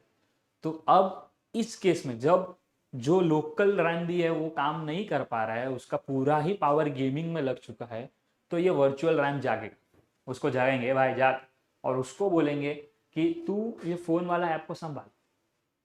तो वो जो extra 2 GB 3 GB virtual RAM था, वो इस पर्टिकुलर ऐप को हैंडल करेगा, कॉल वाले ऐप को हैंडल करेगा। यानी जब भी हम इनसफिशिएंट पड़ जाती है अपनी लोकल रैम, तब ये वर्चुअल रैम अपने मदद में आती है। तो यहाँ पर भी वही आंसर आएगा, to provide additional storage space for data and program when physical memory is insufficient. यानी जब फिजिकल मेमोरी जो पहले से दी है वो इनसफिशिएंट हो जाती है, तो वर्चुअल को अपन बुला लेते हैं।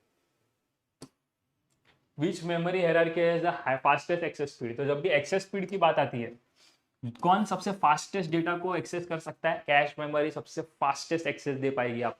तो कभी भी ध्यान देने का, कैश मेमोरी हमेशा क्या देगा, फास्टेस्ट एक्सेस कर सकता है कोई भी डेटा को। कोई भी कंपैरिजन, रैम रोम कुछ भी आ जाए, वर्चुअल रैम, ये वर्चुअल मेमोरी, कैश मेमोरी सबसे फास्ट कर पाएगा। अब मेमोरी ऑर्गेनाइजेशन को भी हमने कवर नहीं किया था थियरी पार्ट में, कुछ क्वेश्चन उसके भी यहाँ पर लाया हूँ ताकि आपको एक आइडिया आ जाए। आ सकते हैं तो इनमें से ही कुछ ऐसे ही टाइप के क्वेश्चंस आएंगे, इनमें से या ऐसे टाइप के, और कुछ ज़्यादा आ नहीं सकता। और क्वेश्चंस मैं लाऊंगा आने वाले सेशंस में, टेंशन नहीं लेने का, will be prepared well. What is the smallest unit of data storage in computer memory? सबसे स्मॉलेस्ट यूनिट क्या है? बिट। अब अपन कोई भी सामान लेने जाते हैं, समझो सब्जी लेने गए, सबसे कम ग्राम में आता है, फिर किलोग्राम आता है, तो उसके बाद टन आता है, फिर क्विंटल आता है। वैसे ही जब कंप्यूटर स्टोरेज में अपन बात करते हैं तो सबसे छोटा आता है बिट, फिर बाइट, फिर क्या आ जाता है kilobyte, megabyte, gigabyte और टेराबाइट, टीबी, है ना। तो सबसे छोटा क्या है? Bit. Which memory organisation technique allows faster access? Faster access अब भी पढ़ा, उसके रिलेटेड कुछ भी आया, cache memory. Non volatile, non volatile word देख लिया ना, खुश हो जाने का। और देखने का रैम रोम किधर कुछ दिया है क्या? यस दिया है, नॉन वोलेटाइल रोम, वोलेटाइल दिया रहता तो RAM. What is the purpose of memory mapping in the computer architecture? अब ये समझो, समझो मैंने लोकली कोई मैंने कोई एक फाइल है, ठीक है, वो मैंने डाउनलोड की गूगल से, समझो कोई फोटो डाउनलोड किया। अब वो फोटो को सेव करने बोलता है, कहाँ सेव करना है, अपन अपना लोकेशन दे देते सेव करके। दूसरी बार अभी वही चीज़ अपने को चाहिए तो अपन खाली फोटो का नाम लिखते हैं, अपने को बता देता है लोकेशन कि ये पर्टिकुलर फोल्डर में स्टोर्ड है। बाई चांस अपन भूल गए तो उसको कैसा पता कि इसमें स्टोर किया था? ये याद कौन रखता है कि कौन सा चीज़ कहाँ पे स्टोर की थी? तो यही है मेमोरी मैपिंग। मेमोरी मैपिंग का काम है देखना कौन सी चीज़ कहाँ पे स्टोर की गई है, वो बता देता है कौन सी चीज़ कहाँ पे स्टोर की गई है। अपन कभी भी ऊपर सर्च करेंगे बता देगा, अच्छा आपका ये पर्टिकुलर फाइल तो ये वाले फोल्डर में है, समझा। तो मेमोरी मैपिंग का main purpose, main advantage, main merits, ऐसा कुछ भी क्वेश्चन है, आंसर है to translate virtual memory address into physical memory address. यानी कि डाउनलोड कहाँ किया था? वर्चुअली कहीं और से, लेकिन स्टोर कहाँ हो रहा है? मेरे डिवाइस पे। तो मेरे डिवाइस में कहाँ, वो कौन ध्यान देगा? Memory mapping. Von Neumann architecture, what is the characteristics of memory? Von Neumann architecture मतलब क्या? तो कंप्यूटर के अलग अलग आर्किटेक्चर्स होते हैं, अलग अलग टाइप होते हैं। जब स्टार्टिंग में कंप्यूटर आया था अलग अलग मॉडल्स, अलग अलग डिजाइन आए थे, जैसे फोन में अलग अलग मॉडल होते हैं, कंप्यूटर में भी होते हैं, और उसमें अंदर फंक्शनिंग करने का जो तरीका है सब में अलग होता है। तो वन न्यूमन का जो आर्किटेक्चर था उसमें उन्होंने मेमोरी की कैरेक्टरिस्टिक दी थी। तो वो क्या कैरेक्टरिस्टिक थी? तो what is the characteristics of memory use for storing both data and programme instruction? तो उसको यहाँ पे वन न्यूमन ने बोला था कि it is volatile and temporary, यानी डेटा क्या है? वोलेटाइल है, टेम्पररी है। तो कभी भी वन न्यूमन आर्किटेक्चर के रिलेटेड कोई भी क्वेश्चन आया तो अपने को लिखना क्या है? It is volatile and temporary. Backup devices के ऊपर क्वेश्चन है, which is the following is the removable backup storage device? Removable backup storage device, अब आप बोलोगे सर यहाँ पे आंसर तो दिया है सीडी डीवीडी, लेकिन एसएसडी भी तो रिमूवेबल है ना, आज के तारीख में आया ना, अटैच करते हैं, काम हो गया, बाहर निकाल लेते हैं, करेक्ट है। लेकिन उसको अटैच करके रख सकते हो ना, एसएसडी अलग से लगा हुआ भी आता है ना, सीडी अलग से पहले से लगी हुई आती है। सीडी का काम कितना है? सीडी को हमने रखा, काम हो गया, सीडी निकाल के वापस अपनी जगह पे रख दिया। सीडी हमेशा टेम्पररी काम आती, कभी भी परमानेंटली उसको अटैच नहीं करते। बाकी सब चीज परमानेंटली अटैच कर सकते हैं, लेकिन सीडी डीवीडी का काम ही उतना है कि जब काम है तब याद किया, उसके बाद उसको भगा दिया। इसीलिए ऐसे डिवाइस इसको अपन क्या बोलते हैं? Removable backup storage device. इसके लिए CD DVD is an example of removable backup device, समझा। What is the primary advantage of cloud storage? Cloud storage मतलब क्या? तो अपन घूमने वूमने जाते हैं, फोटोज वगैरह खींचते हैं, किसी एक के पास आईफोन रहता है भाई, वो बेस्ट वाला आईफोन वाला ही फोटो खींचते हैं, और वो क्या करता है लास्ट में एक लिंक बना देता है गूगल ड्राइव वगैरह की या कोई और अदर ऐप की, और वो लिंक शेयर कर देता है व्हाट्सएप ग्रुप में कि भाई अपने फोटोज इसमें से डाउनलोड कर दो, करेक्ट है। तो ये क्या हो रहा है? फोटोज उसके डिवाइस में थे, उसने उसको क्लाउड पे डाल दी। अब हर आदमी उस पर्टिकुलर गूगल ड्राइव लिंक से अपना अपना फोटो डाउनलोड कर सकते हैं। तो इस केस में गूगल ड्राइव क्या हुआ? गूगल ड्राइव एक क्लाउड हो, सब चीज एक क्लाउड में स्टोर्ड है। तो क्लाउड का फायदा क्या है? कहीं भी एक्सेस कर सकते हैं ना। अब मेरे को उसका आईफोन नहीं चाहिए, उसने डाल दिया है फोटोज गूगल ड्राइव पे, मैं मेरे ही फोन पे बैठे बैठे उसका पर्टिकुलर वो फोटो जो उसके फोन में खींचा था वो डाउनलोड कर पा रहा हूँ। तो इसीलिए हमेशा क्लाउड का फायदा है accessibility from anywhere with an internet connection. Internet connection चाहिए, नहीं तो गूगल ड्राइव से डाउनलोड कैसा होगा। यानी कि एक इंटरनेट कनेक्शन होना चाहिए, और अगर वो है तो हम कहीं भी दुनिया के कोई भी कोने से क्लाउड में से डेटा को एक्सेस कर सकते हैं। Which backup method involves copying all selected files. तो अलग अलग बैकअप मेथड्स होते हैं, ज़्यादा डिटेल में नहीं जानते हैं, अपने को जानना है फुल बैकअप क्या होता है, क्योंकि अपना आंसर ही वो है। तो फुल बैकअप यानी कि सारे ही फाइल्स को वो कॉपी कर लेता है, हर एक फाइल जो भी अपने अपने डिवाइस पे स्टोर करके रखा है, सब फाइल को बैकअप ले लेगा, सब फाइल को कॉपी करेगा और अपने डिवाइस में पेस्ट कर देगा। सपोज मैं चाहता हूँ मेरे हार्ड डिस्क के अंदर सारी चीज़ का मैं बैकअप ले लूँ, तो क्या करेगा, मेरे जो भी कंप्यूटर में जितना भी डेटा है सबको कॉपी करेगा, हार्ड डिस्क में स्टोर करेगा। इस पर्टिकुलर बैकअप मेथड को हम क्या बोलते हैं, full backup. Which backup device offer highest storage capacity. Highest storage capacity कौन देगा, मैग्नेटिक टेप देगा। तो जब भी हाईएस्ट स्टोरेज कैपेसिटी की बात आती है, अपने को क्या करना है, मैग्नेटिक टेप को आंसर टिक कर देना है। अब what is the purpose of RAID, redundant array of independent disk. अभी ऐसा सर तो हमने पढ़ा ही नहीं किया अपन ने थियरी में। मैंने बोला था कुछ क्वेश्चंस रहेंगे जो थियरी में हमने कवर नहीं किए। तो यहाँ पे ध्यान देने का, कीवर्ड के साथ खेलने का। रिडंडेंट वर्ड आ चुका है, रिडंडेंट तो अपने को आंसर में देखने का क्या कहीं रिडंडेंट अपने को दिख रहा है का। बहुत जगह ट्रिक्स यूज करनी है। 90 मिनट्स का पेपर अपने को 100 मार्क्स लिखने हैं, जहाँ पे इंग्लिश वगैरह में पैसेज रीडिंग में भी अपने को टाइम जाएगा। तो इसीलिए यहाँ पे अपने को टाइम सेव करना। ट्रिक्स बहुत है, यूज करनी है स्मार्टली, खाली अंधा तुक्का नहीं लगाना, देखना है, समझना है और उसमें ट्रिक्स लगाने। रिडंडेंट है, रिडंडेंट वर्ड अपने को आंसर में कहीं देख रहा है क्या, देखो रिडंडेंसी दिख गया, वही आंसर ही है। तो ऐसे मैच करने का, कभी भी RAID के रिलेटेड आया तो क्या लिखेंगे, फॉल्ट टॉलरेंस एंड रिडंडेंसी, यानी रिडंडेंट वर्ड आया, रिडंडेंसी आंसर ढूंढ लेने का हो गया। समझा। नेक्स्ट है सिस्टम सॉफ्टवेयर। ये अपना सेकेंड लास्ट टॉपिक होने वाला है, जल्दी से कंप्लीट करते हैं। विच of the following is an example of system software. तो सिस्टम सॉफ्टवेयर और एप्लीकेशन सॉफ्टवेयर के बारे में हमने थियरी में कवर किया है। सिस्टम सॉफ्टवेयर क्या है, सारे ऑपरेटिंग सिस्टम्स। तो यहाँ पे Microsoft word, adobe Photoshop, Google Chrome operating system नहीं है, विंडोज है, इसलिए आंसर सिस्टम सॉफ्टवेयर का है Windows. What is the primary function of operating system. Operating system का मेन काम क्या होता है, एक अच्छा यूजर इंटरफेस कनेक्ट करना, जिससे हम कंप्यूटर से बातचीत कर सके, यही अपना आंसर है। Managing hardware resource and providing a user interface. समझा। Next, which utility program is used to protect a computer system from malware and viruses। Virus और मालवेयर से कौन बचाता है हमको, क्या इंस्टॉल करना पड़ता है हमको, एंटीवायरस। तो यहाँ पे आंसर है अपना antivirus. What role does a device driver play. Device driver का काम क्या होता है। डिवाइस ड्राइवर, कभी देखते हैं अपन अपना कंप्यूटर वगैरह थोड़ा मिसबिहेव करने लगता है, कभी आवाज नहीं आ रही है, या समझो कोई ऐप बार बार क्रैश हो रहा है, इस केस में क्या होता है, अपने ड्राइवर्स खराब हो गए रहते हैं। ड्राइवर्स बहुत इंपॉर्टेंट है, क्यों, क्योंकि ड्राइवर्स का मेन काम होता है manage the communication between hardware device and operating system. तो अगर हमारा कम्युनिकेशन ही बंद हो जाता है तो काम कैसा होगा। इसीलिए ड्राइवर का कभी रोल, बेनिफिट्स या ऐसा कुछ भी क्वेश्चन आया, उसका आंसर क्या है, manages the communication between hardware device and operating system. यानी कि ऑपरेटिंग सिस्टम और हार्डवेयर के बीच बातचीत करने वाला कौन, तो वो है driver. Which component of system software is responsible for managing and allocating system। तो अभी किसको कितना स्टोरेज देने का, किसको कितना रैम एलोकेट करने का, कहाँ पे सीपीयू का पावर ज्यादा लगेगा, कहाँ पे सीपीयू का पावर कम लगेगा, ये कौन डिसाइड करेगा, ये कर्नल डिसाइड करेगा। जो भी जावास्क्रिप्ट हो गया, पाइथन हो गया, जो जुपिटर नोटबुक में कोडिंग करता है पाइथन वगैरह में, उनको मालूम है कर्नल क्या होते हैं। नीचे कर्नल लिखा हुआ आता है, तो वो बताता है कहाँ पे कितना सीपीयू यूज हो रहा है, कितना नहीं हो रहा है।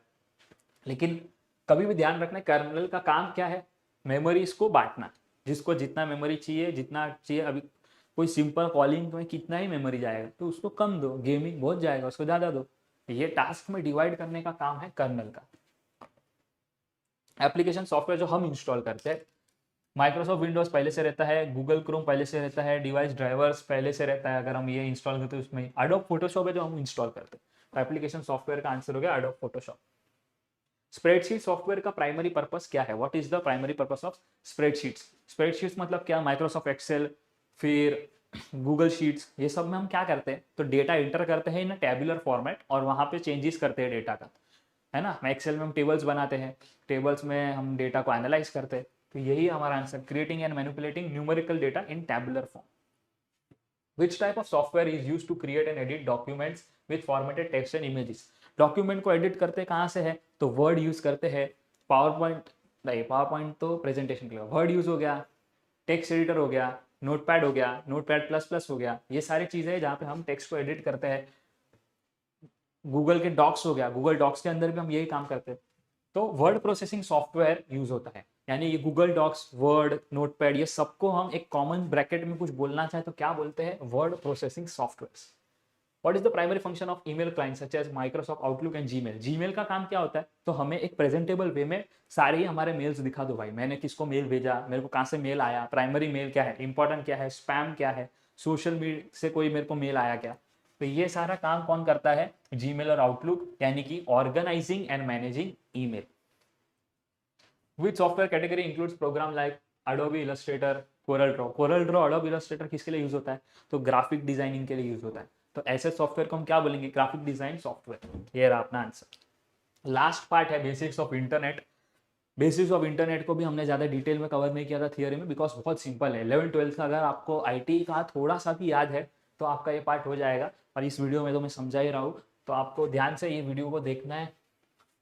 HTTP यूज होता है फॉर वेब से हम कोई भी कन्वर्सेशन करते हैं, जैसे कोई वेबसाइट को हमें एक्सेस करना है तो कैसे एक्सेस कर रहे हैं, कौन सा प्रोटोकॉल, कौन सा रूल्स एंड रेगुलेशन यूज हो रहा है, तो HTTP यूज होता है। हमने पूरा प्रोटोकॉल किया था 11th के अंदर, सारे प्रोटोकॉल्स। अगर आपके पास 11th की बाई चांस किसी की बुक पढ़ी है, या फिर आपका कोई भी आसपास फ्रेंड या आप किसी पहचान में जानते हो, वहां से उसकी बुक ले लो 11th की। फर्स्ट चैप्टर में ही प्रोटोकॉल्स के बारे में दिया गया है, थर्ड चैप्टर में दिया है, थर्ड चैप्टर में 11th के थर्ड चैप्टर में प्रोटोकॉल्स का एक पूरा पेज दिया है, फोटो ले लो उसका, और चाहिए तो नोट डाउन कर लो। वो प्रोटोकॉल्स बहुत ही इंपॉर्टेंट है, उसमें से एक प्रोटोकॉल है HTTP। सब सिंपल लैंग्वेज में दिया है, कौन सा प्रोटोकॉल क्यों यूज होता है और उसके फुल फॉर्म्स दिए हैं, इंपॉर्टेंट है, आ सकता है। मैं ट्राई करूंगा उसको मेरे कंप्यूटर बेसिक्स से और एक लेक्चर में कवर करने का, लेकिन तब तक के लिए अगर आप ये कर सकते हो तो कर लो। HTTP का फुल फॉर्म है hyper text transfer protocol. Full forms बहुत पूछे जाते हैं, प्रोटोकॉल्स बहुत पूछे जाते हैं इस पर्टिकुलर सेक्शन से, यानी कि आपको आउट ऑफ 15 2 मार्क का या 3 मार्क का ऐसे क्वेश्चंस आप एक्सपेक्ट कर सकते हो। विच of the following is not a web browser. Web browser कौन सा नहीं है, गूगल क्रोम वेब ब्राउजर है, फायरफॉक्स है, इंटरनेट एक्सप्लोरर है। माइक्रोसॉफ्ट वर्ड वेब ब्राउजर थोड़ी है, वो क्या है, text processing software.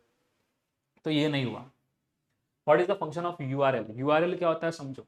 Google maps हम यूज करते हैं, गूगल मैप से हम क्या करते हैं, एड्रेस डालते हैं, एड्रेस डालते ही हमारा लोकेशन वो बता देता है कि यहाँ से इतना किलोमीटर है। फिर अपन डायरेक्शंस ऑन कर देते हैं तो डायरेक्शंस भी बता देता है।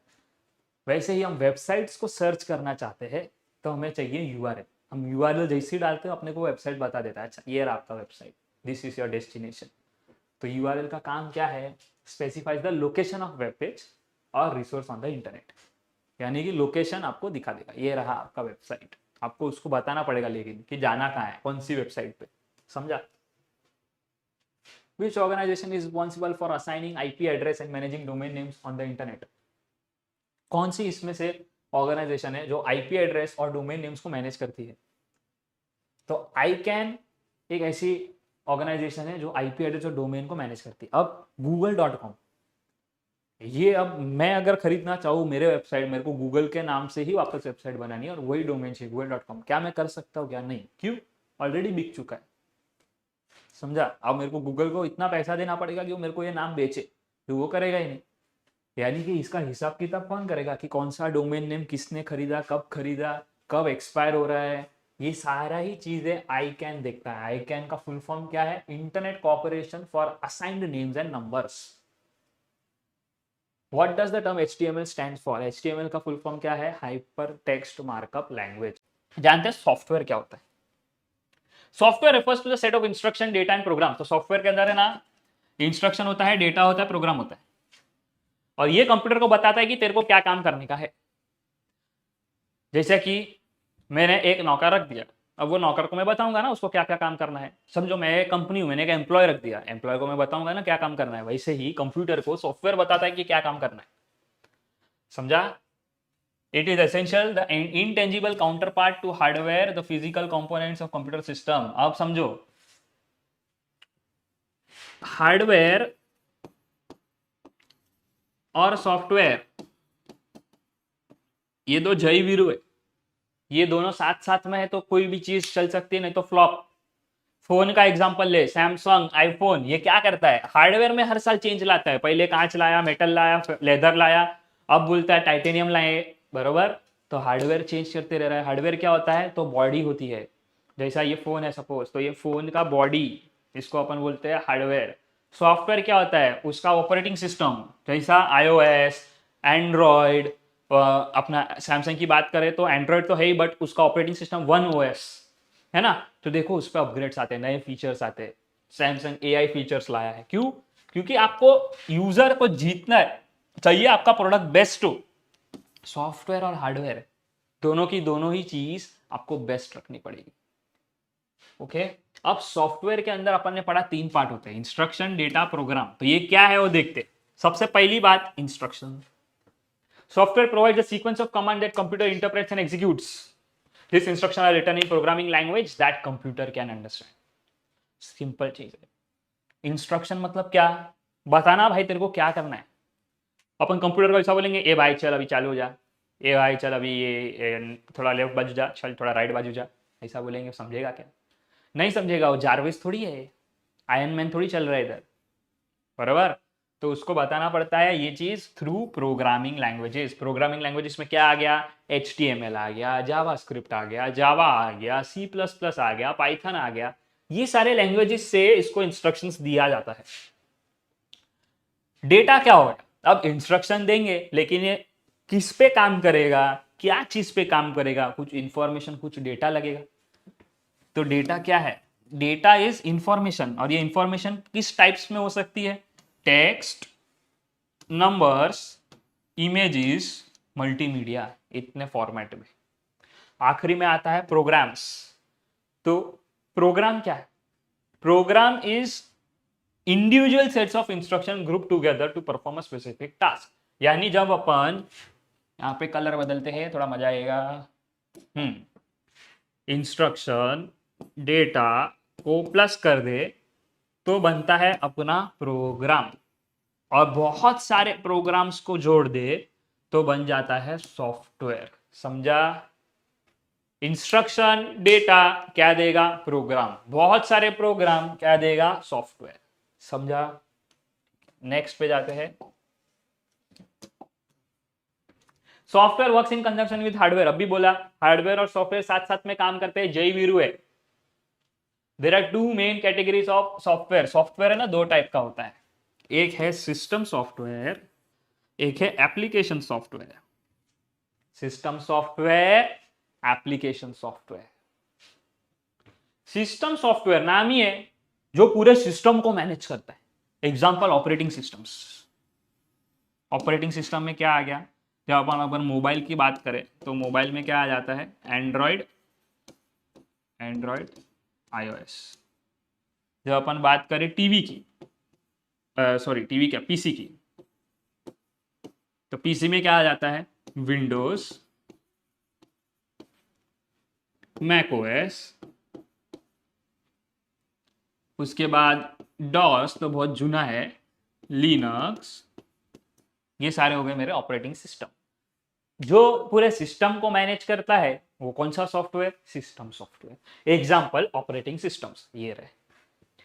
एप्लीकेशन सॉफ्टवेयर मतलब क्या, एप्स जो अपन इंस्टॉल करते हैं, जैसा Word, Excel, PowerPoint, Photoshop, या फिर कोई गेम जो अपने को खेलने के लिए चाहिए। ये सारी चीज मेरे लिए क्या हो गई, एप्लीकेशन सॉफ्टवेयर।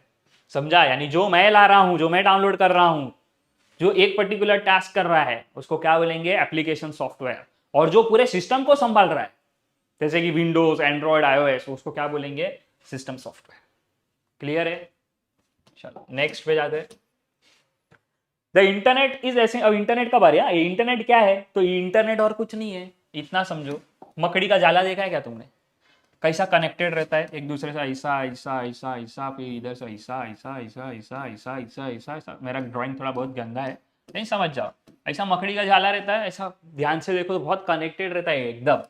इसी टाइप का इंटरनेट है। इंटरनेट क्या है, एक कंप्यूटर, 2 कंप्यूटर, 3 कंप्यूटर, 4 कंप्यूटर, ऐसा दुनिया के कितने सारे कंप्यूटर कंप्यूटर कंप्यूटर है, सबको जोड़ रहा है।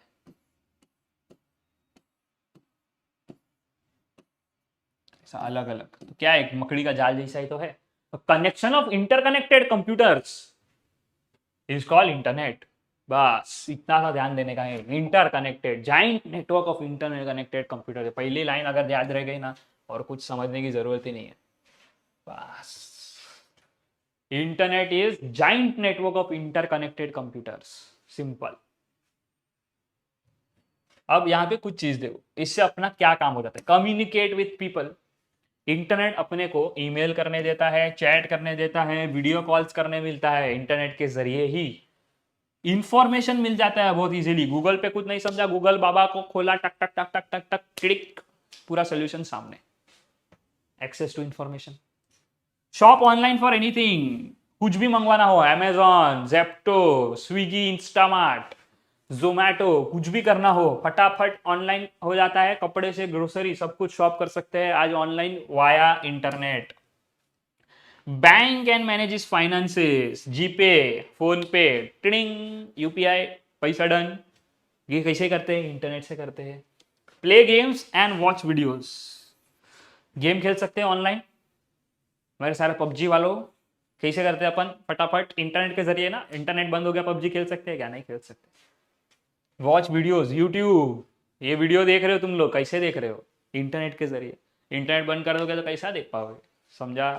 तो इसके लिए इंटरनेट से ये सारी चीजें अपने फायदे हो जाती है।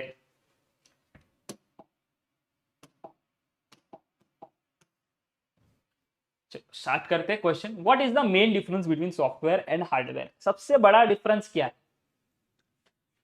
तो पहला देखते, software is tangible, hardware is intangible. गलत।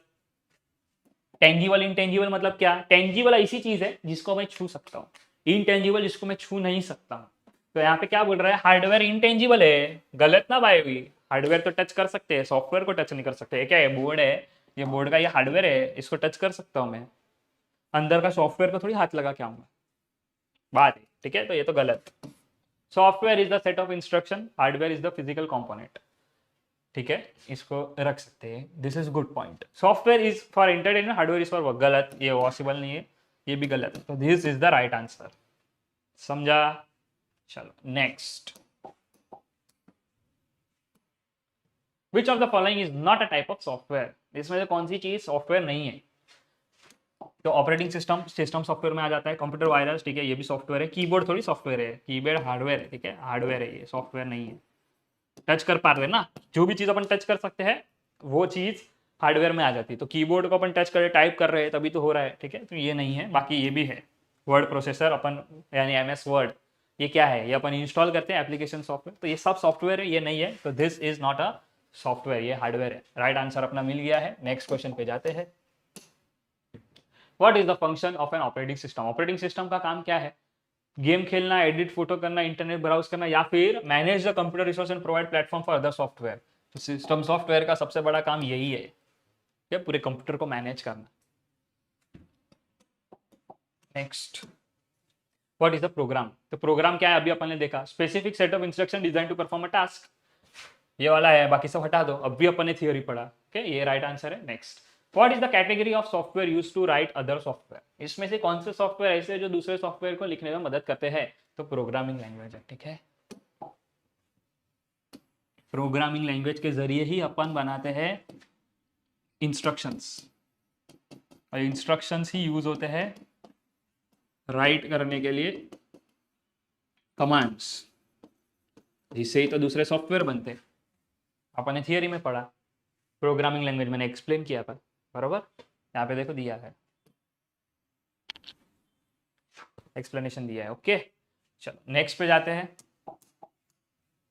What is the purpose of antivirus software, antivirus क्या करता है, तो detect and remove malicious programs, बरोबर ना। वायरस का, वायरस हटाने का काम ही है। मैलिशियस मतलब खराब, डेंजरस, तो वायरस को हटाने का काम एंटीवायरस का होता है। Next, what is an example of application software, इनमें से कौन सा एक एप्लीकेशन सॉफ्टवेयर का एग्जांपल है। तो डिवाइस ड्राइवर तो नहीं होता है। ठीक है, डिवाइस ड्राइवर नहीं, रैम नहीं, मदरबोर्ड नहीं, क्योंकि ये तो हार्डवेयर है। ठीक है, ये हार्डवेयर है, ये भी हार्डवेयर है। Web browser is an application software. Sir ये कैसे एप्लीकेशन सॉफ्टवेयर हुआ, ब्राउजर अपन इंस्टॉल करते हैं ना भाई, गूगल क्रोम अपने को चीज इंस्टॉल करना पड़ता है। गूगल क्रोम पहले से पीसी में नहीं रहता है, तो एप्लीकेशन सॉफ्टवेयर है, डाउनलोड किया मतलब एप्लीकेशन पहले से है जो पूरे कंप्यूटर को संभाल रहा है, उसको क्या बोलते हैं, system software. Software updates are important because, software update क्यों इंपॉर्टेंट है, क्यों आपके फोन में रेगुलर अपडेट्स आते हैं, क्या जरूरत है उसकी, to make the software slower. Software update करके फोन को स्लो करते हैं क्या, नहीं, गलत। Fix bugs and improve security, change the look of the software, delete your files, file delete करता है क्या, नहीं, सॉफ्टवेयर का खाली लुक बदल के क्या हो जाएगा, कुछ नहीं होता है।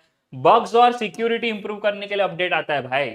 कभी भी तुम्हारे फोन के अंदर कुछ बग्स हो, कुछ एरर हो, कोई गलती हो जिसके कारण फोन में कुछ लोचा हो रहा है, या फिर तुम्हारा फोन की सिक्योरिटी इंप्रूव करने के लिए कि भाई जल्दी हैक ना हो जाए, इसके लिए तुमको अपडेट्स आते हैं। तो the right answer is fix bugs and improve security. Next, what is the term for software that helps manage files and folders. इनमें से कौन सी चीज है, ऐसा सॉफ्टवेयर है जो फाइल और फोल्डर को मैनेज करने में मदद करता है। फाइल मैनेजर, फाइल मैनेजर में अपने सारे फाइल्स मिल जाते हैं ना अपने को, सिंपल है। अगर इसमें भी डाउट आता है ना बेटा तो पूछने का, अगर तुमको ऐसा लगता है कि नहीं समझा है, होता है कभी कभी सिंपल चीज भले मेरे को लग रही हो, शायद तुमको ना समझ रही हो, तो कमेंट सेक्शन में पूछो। कमेंट सेक्शन में भी अगर ऐसा है कि नहीं इतना सिली डाउट पूछूंगा, किसको लगेगा कि शीज को इतना भी नहीं आ रहा है, तो बिंदास जाने का टेलीग्राम पे मेरे को पर्सनल चैट करने का, या इंस्टाग्राम पे आओ, इंस्टाग्राम का आईडी मेरा डिस्क्रिप्शन में रहता ही है, इंस्टाग्राम पे डीएम करने का। ओके, बिंदास पूछो डाउट। नेक्स्ट देखो, free and open source software allows users to. अभी फ्री और ओपन सोर्स सॉफ्टवेयर क्या होता है समझो, मैंने एक्सप्लेन किया है मेरे कंप्यूटर्स के पहले के वीडियो था, लेकिन एक रिवीजन। फ्री और ओपन सोर्स सॉफ्टवेयर है ना, पहली चीज तो नाम ही है फ्री, तो फ्री रहता है, इसको इजीली तुम मॉडिफाई कर सकते हो तुम्हारे हिसाब से, अलाउड है। तो फ्री है और मॉडिफाई चेक करते, only use software not modify it, नहीं अभी बोला मॉडिफाई कर सकते हो। Access and modify the source code, yes. Needs to be purchase, free है, कैसा purchase, run slower than paid software, ऐसा कुछ नहीं है, B is the right answer. Free भी है, मॉडिफाई कर सकते हो, this is the our right answer. Next देखते हैं, व्हाट इज इंटरनेट। इंटरनेट क्या है, तो internet is a global network of interconnected computer network, खत्म। पहली लाइन मैंने बोला था याद रखने का, वही अपना आंसर है। What is the address of website call, तो वेबसाइट का एड्रेस जो मैंने स्टार्टिंग में बोला था, वेबसाइट को पूछना पड़ता है ना भाई, व्हाट इज योर एड्रेस, तुम्हारे घर पे किसको आना है तो एड्रेस पूछेगा तो तुम्हारे घर पे पहुंचेगा, वैसा वेबसाइट के लिए भी एड्रेस चाहिए, उस एड्रेस को अपन बोलते हैं यूआरएल, यूनिफॉर्म रिसोर्स लोकेटर, मतलब तुम्हारा एड्रेस क्या है वो क्या हो जाएगा, URL. Next, what is the main function of web browser, web browser का मेन काम क्या है, sending emails, translating languages online, display and interacting with web pages, managing files on computer. तो वेब ब्राउजर का काम है वेबसाइटें या वेब पेजेस को दिखाना, display and interact with web pages, C is our right answer. What is the difference between internet and world wide web, एक world wide web और इंटरनेट में फर्क क्या है, क्या वो सेम है। इंटरनेट फिजिकल इंफ्रास्ट्रक्चर है, डब्ल्यू सॉफ्टवेयर है। इंटरनेट कम्युनिकेशन है, डब्ल्यू इंफॉर्मेशन है। इंटरनेट बिजनेस के लिए, डब्ल्यू पर्सनल के लिए है। तो यहाँ पे देखो इंटरनेट फिजिकल इंफ्रास्ट्रक्चर है, बराबर। और डब्ल्यू क्या है, वो सॉफ्टवेयर है जिसके जरिए हम एक्सेस कर रहे हैं। कैसे सर ऐसा, अपन कोई भी वेबसाइट लिखते हैं तो क्या लिखते हैं, www डॉट और फिर लिखते हैं, है ना। तो www क्या है, सॉफ्टवेयर है जो अलाउ कर रहा है अपने को इंटरनेट एक्सेस करने के लिए, समझा। Next, what is the common security threat when using internet, internet use करते वक्त इसमें से क्या चीज ऐसी है जो अपने लिए एक थ्रेट है। पहला, स्टोरेज खत्म हो जाती है, नहीं। सॉफ्टवेयर गलत आ जाते हैं, नहीं। Downloading file from untrusted sources, ये रिस्क है। तुमने कहीं से फाइल डाउनलोड कर दी, ये फाइल में कोई अनट्रस्टेड सोर्स है, अनट्रस्टेड सोर्स मतलब क्या कि भाई गलत हो सकता है, इसके फाइल तो तुमको जो चाहिए वो मिल जाए, उसके साथ साथ उसका दोस्त आ जाए, उसका दोस्त कौन है, वायरस। तो ये एक रिस्क है इंटरनेट का कि आप कभी कोई अनट्रस्टेड सोर्स से कुछ डाउनलोड कर दो तो वायरस आने के चांसेस है। Okay, next, what does the term download refer to, download का मतलब क्या है, डाउनलोड क्या होती है, transferring file from your device to another computer, नहीं। Copying file from one location to another, नहीं। Transfer of file from internet to your device, yes. Internet पे कोई फाइल है वो अपने डिवाइस पे अपन ला रहे हैं, उसको अपन बोल देते हैं एज डाउनलोड, डन। चलो नेक्स्ट देखते हैं। What does the acronym HTTP stand for? HTTP का फुल फॉर्म क्या है? Hyper text transfer protocol. याद रखने का क्या? Hyper text transfer protocol HTTP। समझा क्या? जय हिंद दोस्तों, स्वागत है इस वीडियो में। दोस्तों आज के इस वीडियो में बात करेंगे आर्किटेक्चर एंड बैकअप डिवाइसेस। जैसा कि आप लोग ने प्रीवियस वीडियो में कहा था कि सर कंप्यूटर और उसके रिलेटेड और वीडियोस लाइए, तो आपकी बात सुनी गई है और मैं लेकर के आया हूं आर्किटेक्चर एंड बैकअप डिवाइसेस के ऊपर एक डेडिकेटेड वीडियो।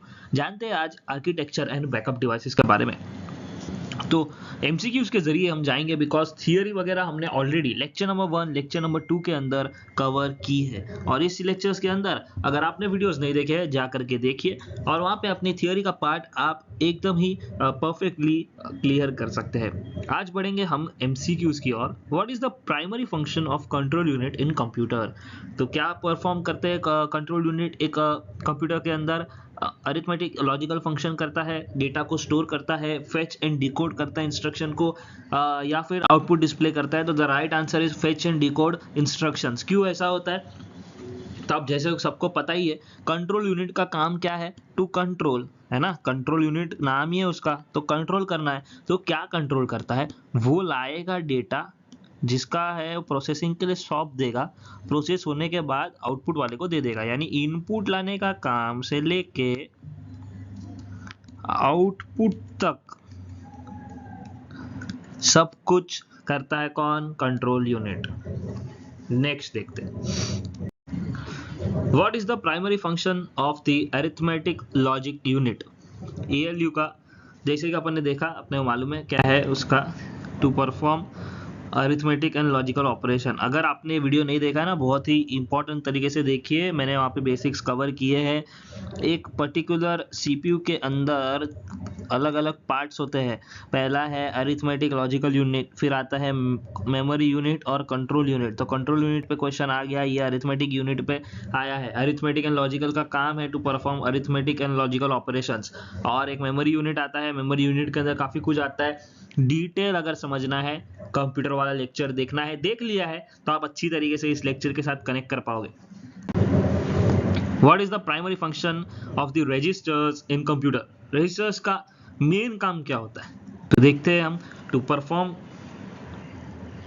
ओके, यहाँ में ऑप्शंस की थोड़ी मिस्टेक हो गए हैं, पिछले के ऑप्शंस कॉपी पेस्ट हो गए, so you can avoid this particular question, because question में मुझे लग रहा है थोड़ा मिस्टेक है, सो avoid this question. Okay, what is the primary function of the input output unit in a computer? Input output unit का एक काम क्या होता है, मेन काम क्या है? तो सिंपल सी बात है, इनपुट आउटपुट डेटा को इनपुट और आउटपुट देने में मदद करेगा। इनपुट यूनिट इनपुट लेगा, आउटपुट यूनिट आउटपुट देगा।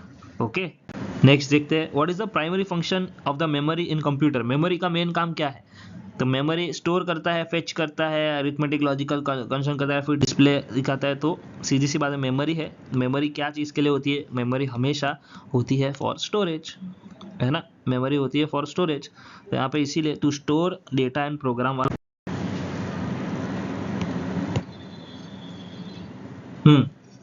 यहाँ पे क्वेश्चन देख सकते हो, what is the primary function of bus? Bus क्या होता है? तो बस मतलब वो ड्राइवर वाला बस नहीं, जो बस चलती है जिसपे अपन बैठते हैं, ये नहीं है। बस क्या होता है? तो एक टाइप के अलग अलग टाइप के आर्किटेक्चर्स होते हैं। उसमें से एक टाइप ऑफ आर्किटेक्चर जो होता है, जो यूज किया जाता है फॉर नेटवर्किंग के, नेटवर्क्स होते हैं अलग अलग टाइप के, नेटवर्क्स के कनेक्शंस होते हैं एक पीसी के अंदर, और उसमें से एक पर्टिकुलर टाइप जो यूज किया जाता है network connection architecture. Network connection architecture अलग अलग टाइप होते हैं, उसमें से एक टाइप होता है बस। तो चेक करते हैं।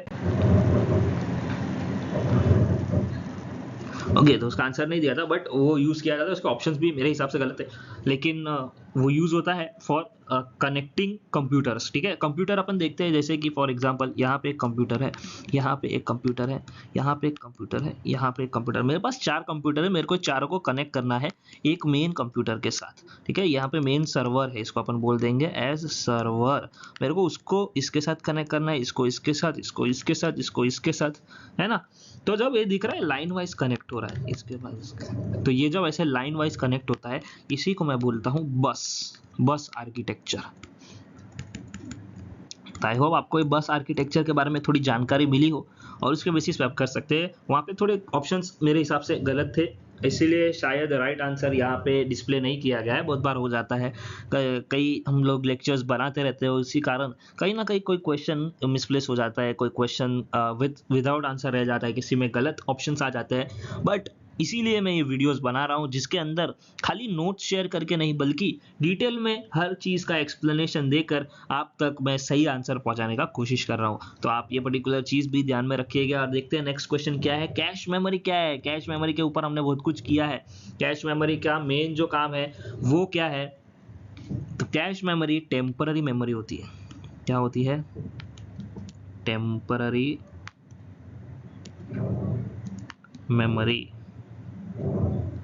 टेम्पररी मेमोरी है। टेम्पररी मेमोरी का मतलब क्या कि ये जो है ये टेम्पररी रहने वाला है। फॉर एग्जांपल कोई ऐप ये ऐप में आपको रोज करना है लॉगिन।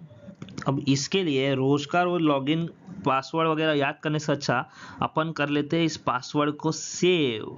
और ये पासवर्ड जब सेव होता है तो ये किस में सेव होगा? ये होगा कैश मेमोरी में सेव।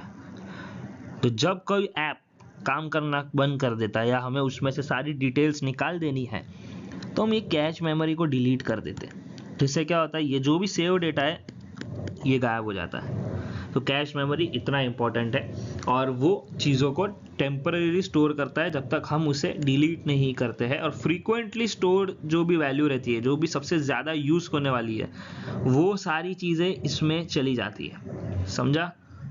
चलो नेक्स्ट देखते हैं क्या है। नेक्स्ट अपन ने इसका आंसर तो डिस्कस ही नहीं किया। यस, इसका आंसर जो है वो होने वाला है to speed up the data access. Cache memory क्या कर देती है? स्पीड कर देती है। कैसे स्पीड होगा सर? तो देखो मैं ऐप पे जा रहा हूँ, मैं ऐप पे अब वापस मेरे को लॉगिन करने बोलेगा तो ये लॉगिन का मेरा डिटेल्स ऑलरेडी क्या है? सेव्ड है। तो मैं क्या करूँगा? एक बटन दबाऊंगा और मेरे सारे डिटेल्स ऑटोमेटिकली फिल हो जाएंगे। क्यों फिल होंगे? Through cache memory. थ्रू कौन सा? Through cache memory. तो इससे चीज़ें क्या हो गई? फास्ट हो गई। मेरे को वापस पासवर्ड वगैरह नहीं डालना पड़ा, इसीलिए मेरा डेटा एक्सेस बहुत फास्ट हो जाता है, स्पीड अप हो जाता है। आई होप आपको समझ गया। नेक्स्ट देखते ऑपरेटिंग सिस्टम का फंक्शन क्या है। ऑपरेटिंग सिस्टम का मेन काम क्या है? ऑपरेटिंग सिस्टम आप सबको पता है क्या होते हैं। तो ओएस जिसको हम कहते हैं ऑपरेटिंग सिस्टम। फोन की बात करें तो कौन सा आ जाता है? एंड्रॉयड आ जाता है, iOS आ जाता है, ब्लैकबेरी एक हो गया, ब्लैकबेरी, ऐसे बहुत सारे। जब हम बात करें अबाउट पीसीज तो हो जाता है विंडोज, लिनक्स, डॉस और भी मैक ओएस और भी कई सारे। तो इस तरीके से आपके ऑपरेटिंग सिस्टम्स होते हैं। तो यहाँ पे ऑपरेटिंग सिस्टम क्यों यूज किया जाता है? क्या डेटा स्टोर करने के लिए, डिकोड करने के लिए, क्या लॉजिकल ये करने के लिए, या फिर कंप्यूटर रिसोर्सेज को मैनेज करने के लिए? राइट आंसर देखते हैं, अपने को सबको पता है कंप्यूटर रिसोर्सेज को मैनेज करने के लिए यूज होता है ऑपरेटिंग सिस्टम। नेक्स्ट देखते हैं what is the primary purpose of the backup device in a computer system.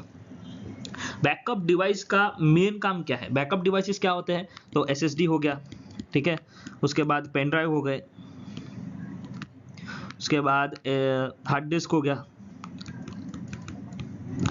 ये सब मेरे क्या है? बैकअप डिवाइसेस है। इसको मैं क्या करता हूँ, या फिर समझो क्लाउड स्टोरेज हो गया। क्लाउड स्टोरेज किसी किसी का क्लाउड स्टोरेज होता है। क्लाउड स्टोरेज का एग्जांपल गूगल ड्राइव, और दूसरा एग्जांपल वो एप्पल वाला क्या था? Just a second. एप्पल वाला iCloud ओके, iCloud स्पेलिंग सही कर देता हूँ, iCloud। तो ये दो एग्जांपल होते हैं मेरे बैकअप डिवाइसेस के। तो बैकअप डिवाइसेस यूज किया जाता है जब मुझे कोई कारण से या किसी चीज़ के हिसाब से मेरा पीसी मेरे एक्सेस में नहीं है, या कुछ उसमें से डिलीट हो गया, या कोई भी ऐसे सर्कमस्टेंसेस हो गए कि मेरा डेटा डिलीट हो चुका है, ये डिवाइसेस इंश्योर करेंगे मेरा डेटा मेरे पास सेफ रहे। इसमें एक बैकअप लिया होगा, इसीलिए उनको कहते हैं बैकअप डिवाइसेस। तो वो क्यों यूज होता है? Store data temporarily, provide permanent storage for data, ensure data security, facilitate data recovery. Right answer data recovery होने वाला है, बिकॉज जब मेरे आंसर कोई ऐसे सर्कमस्टेंसेस हो जाएंगे जब मेरे डेटा गलती से डिलीट हो जाने वाला है, तो मेरे को कौन डेटा फेच करके देगा? बैकअप डिवाइसेस, क्योंकि सारा चीज ये बैकअप डिवाइसेस में ऑलरेडी क्या होगा? स्टोर्ड होगा। नेक्स्ट देखते हैं, Which of the following types of backup devices is known for its high storage capacity? इनमें से किस में सबसे ज़्यादा स्टोरेज कैपेसिटी होता है? हार्ड डिस्क होता है, ये USB फ्लैश ड्राइव, यानी कि ये इसको हम पेन ड्राइव भी कहते हैं, पेन ड्राइव, CD या tape driver. We all know इसमें सबसे ज़्यादा होता है, बिकॉज ये सब जूनी टेक्नोलॉजी है। तो हार्ड ड्राइव जो है वो अपना राइट आंसर होने वाला है। हार्ड ड्राइव क्या होता है? यानी कि जो हार्ड डिस्क अपन लगाते हैं कंप्यूटर्स में, वही। What is the advantage of using cloud based backup service? अभी क्लाउड क्या होता है मैंने एक्सप्लेन किया। तो इसका फायदा क्या हो जाता है? फास्टर डेटा एक्सेस मिलता है, सिक्योर है, ऑटोमेटिक अपडेट करता है, रिड्यूस स्टोरेज कॉस्ट। क्या है इसके बेनिफिट? तो देखो, फास्टर डेटा SSD भी दे देता है, सिक्योर तो लोकल बैकअप से वो भी है, ऑटोमेटिक अपडेट का ऑप्शन तो ठीक है इसमें मिलता है, लेकिन बाकी सारी चीज़ों में भी मिल जाता है। एक ये ही इम्पोर्टेंट है, storage cost. Storage cost cloud में कम रहता है। जब हम बात करें क्लाउड बेस्ड स्टोरेज की, तो कॉस्ट एक बहुत ही इंपॉर्टेंट फैक्टर हो जाता है, और इसीलिए लोग क्लाउड पे शिफ्ट होने के लिए ज़्यादा जल्दी आजकल देख रहे हैं। This is the major advantage. Which of the following backup techniques is most space efficient? अब पिछले वाले में ना उसके ऊपर वाला भी राइट आंसर हो सकता है, ओके? तो दोनों राइट आंसर है। इनमें से अगर कुछ आता है इन एग्जाम, तो आपको दोनों में से कौन सा ऑप्शन दिया है वो चेक करना है और उसी को as a right answer mark करना है। Which of the following backup techniques is most space efficient? इनमें से कौन सी बैकअप टेक्निक सबसे सही है स्पेस बचाने की जब अपन बात करें? Full backup, incremental backup, differential backup या फिर सिंथेटिक बैकअप? देखते हैं आंसर क्या है, इंक्रीमेंटल बैकअप। अब इंक्रीमेंटल बैकअप क्या होता है वो समझो। फॉर एग्जांपल, मेरे पास 50 फोटोज है, तो 50 फोटोज का बैकअप डिवाइस ने ले लिया, ओके डन, बैकअप ले लिया। अब मैंने 10 और फोटोज ऐड किए, तो इसका भी बैकअप रेडी है। फिर मैंने और 20 फोटोज ऐड किए, तो ये 20 फोटोज ऐड हुए बैकअप में। समझ रहे हो? यानी कि 50 पहले ही हो गया, अब वापस जब ये 10 ऐड होगा ना, तो और 50 पहले का ऐड नहीं करेगा, बल्कि यही 10 को खाली ऐड कर देगा, फिर यही 20 को ऐड कर देगा। इसको बोलते हैं इंक्रीमेंटल, एक के बाद एक के बाद एक के बाद एक, 50 50 के बाद प्लस 10 नया, फिर 10 ये वैसा। और ये जो फुल बैकअप है ये क्या करेगा, हर बार यहाँ से स्टार्ट करेगा, 50 10 20 वैसा। तो इसमें स्पेस ज़्यादा जाता है, इंक्रीमेंटल बैकअप में स्पेस कम जाता है, बहुत ही ज़्यादा स्पेस एफिशिएंट सिस्टम है। नेक्स्ट देखते हैं, the purpose of backup verification process. Backup verification process से क्या होता है? डेटा इंटीग्रिटी बची रहती है, प्रिवेंट डेटा लॉस होता है, रिड्यूस स्टोरेज कॉस्ट होता है, या फिर इंक्रीज डेटा सिक्योरिटी होती है। तो डेटा की इंटीग्रिटी बनी रहती है। इंटीग्रिटी क्या होता है कि सिमिलर टाइप ऑफ डेटा जो भी हमने डिसाइड किया है वो टूटता नहीं है, तो एक डेटा इंटीग्रिटी बनी रहती है ये वेरिफिकेशन प्रोसेस के जरिए। Which of the following backup devices is known for its portability? इनमें से कौन से बैकअप डिवाइसेस ऐसे हैं जो जाने जाते हैं अपने पोर्टेबिलिटी के लिए? तो आप देख सकते हैं सारे ही पोर्टेबल, आप CD लेके जा सकते हो, आप ये लेकर के भी घूम सकते हो, लेकिन पेन ड्राइव कितना ईजी है और सबको पता है, उसके लिए मुझे बताने की ज़रूरत नहीं है। पेन ड्राइव कितना छोटा आता है और उसको हम ईजिली कहीं भी यूज़ कर सकते हैं। आप चाहे कहीं भी घूमने गए हो, कहाँ भी कुछ भी ऑफिस का काम हो, कहीं और मीटिंग में गए हो, पेन ड्राइव जैसी चीज़ आप कहीं भी अपने पॉकेट में कैरी करके लेकर के जा सकते हो। और यही एक सबसे बड़ा फ़ायदा होता है जिसके वजह से इसको हम कहते हैं नोन फॉर इट्स पोर्टेबिलिटी। तो ये एक ऐसा बैकअप डिवाइस है जो क्या है, पोर्टेबल है। क्या है? Portable. Next, what is the advantage of using a backup software? एक बैकअप सॉफ्टवेयर का एडवांटेज क्या है? बैकअप सॉफ्टवेयर का एडवांटेज है कि वो फास्टर एक्सेस देता है, क्या वो सिक्योर है, क्या वो अपने को ऑटोमेटिक बैकअप्स अलाउ करता है, या फिर वो स्टोरेज कॉस्ट कम कर रहा है। तो चेक कर लेते हैं। तो ये ऑटोमेटिक बैकअप्स हमें अलाउ करता है। बहुत सारे ना बैकअप सॉफ्टवेयर्स मार्केट में आ गए हैं। बैकअप सॉफ्टवेयर्स, ये बैकअप सॉफ्टवेयर का काम क्या है? तो ये अपने को ऑप्शंस देता है फॉर ऑटोमेटिक बैकअप, यानी कि जैसे कि अगर आप बाय चांस कोई भी सर्कमस्टेंसेस में आई क्लाउड अगर यूज करते हो ना, या फिर आप फोटोज ऐप यूज करते हो फॉर एंड्रॉयड, ठीक है, फोटोज ऐप या फिर आई क्लाउड, तो आपको पता होगा कि है ना एक ऑप्शन आता है। और ओके, सबसे बेस्ट एग्जांपल लेते हैं व्हाट्सएप। व्हाट्सएप के अंदर भी आपको ऑटोमेटिक बैकअप का ऑप्शन आता है। जैसे कि आप व्हाट्सएप ओपन करोगे, आपके सेटिंग्स में जाओगे, वहां पे आपको ऑटोमेटिक बैकअप का एक ऑप्शन आता है जिसको अपन टर्न ऑफ करते हैं। ऑटोमेटिक बैकअप अपने ऊपर है, अपने को जब भी रखना है। ऑटो बैकअप अपन ऑन रखते हैं, ऑफ रखते हैं, नेवर रखते हैं, कभी कभी रखते हैं 1 वीकली, यानी 1 वीक में कभी तुम बैकअप ले लिया करो, कभी रखते हैं डेली, भाई रोज का रोज बैकअप लिया करो, कभी रखते हैं मंथली, भाई पूरे मंथ का एक साथ बैकअप लिया करो। तो ये फीचर्स हमको व्हाट्सएप दे देता है। लेकिन मेरा जो पर्टिकुलर फाइल है, हर फॉर्मेट का फाइल ऑफ माय ऑफिस, उसको मैं कैसे ऑटोमेटिक बैकअप करूंगा? तो उसके लिए आते हैं बैकअप सॉफ्टवेयर्स, और ये बैकअप सॉफ्टवेयर्स हमें ऑटोमेटिक अपडेट्स के लिए अलाउंस देते हैं। विच of the following backup device is known for its high speed? सबसे तेज इसमें से कौन सा है?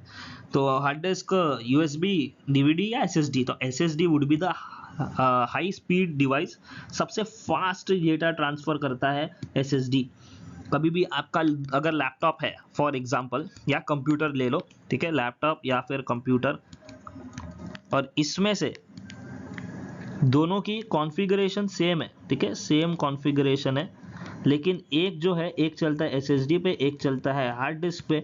आपका एसएसडी वाला ज़्यादा अच्छा बेहतर परफॉर्म करेगा रेदर देन हार्ड डिस्क। क्यों? क्योंकि इसकी राइटिंग स्पीड जो है, राइटिंग यानी कि डेटा को पढ़ने की स्पीड, रीड करने की स्पीड, वो ज़्यादा फास्ट है। Got it? नेक्स्ट देखते हैं, what is the purpose of disaster recovery plan? Disaster recovery plan का मेन पर्पस क्या है?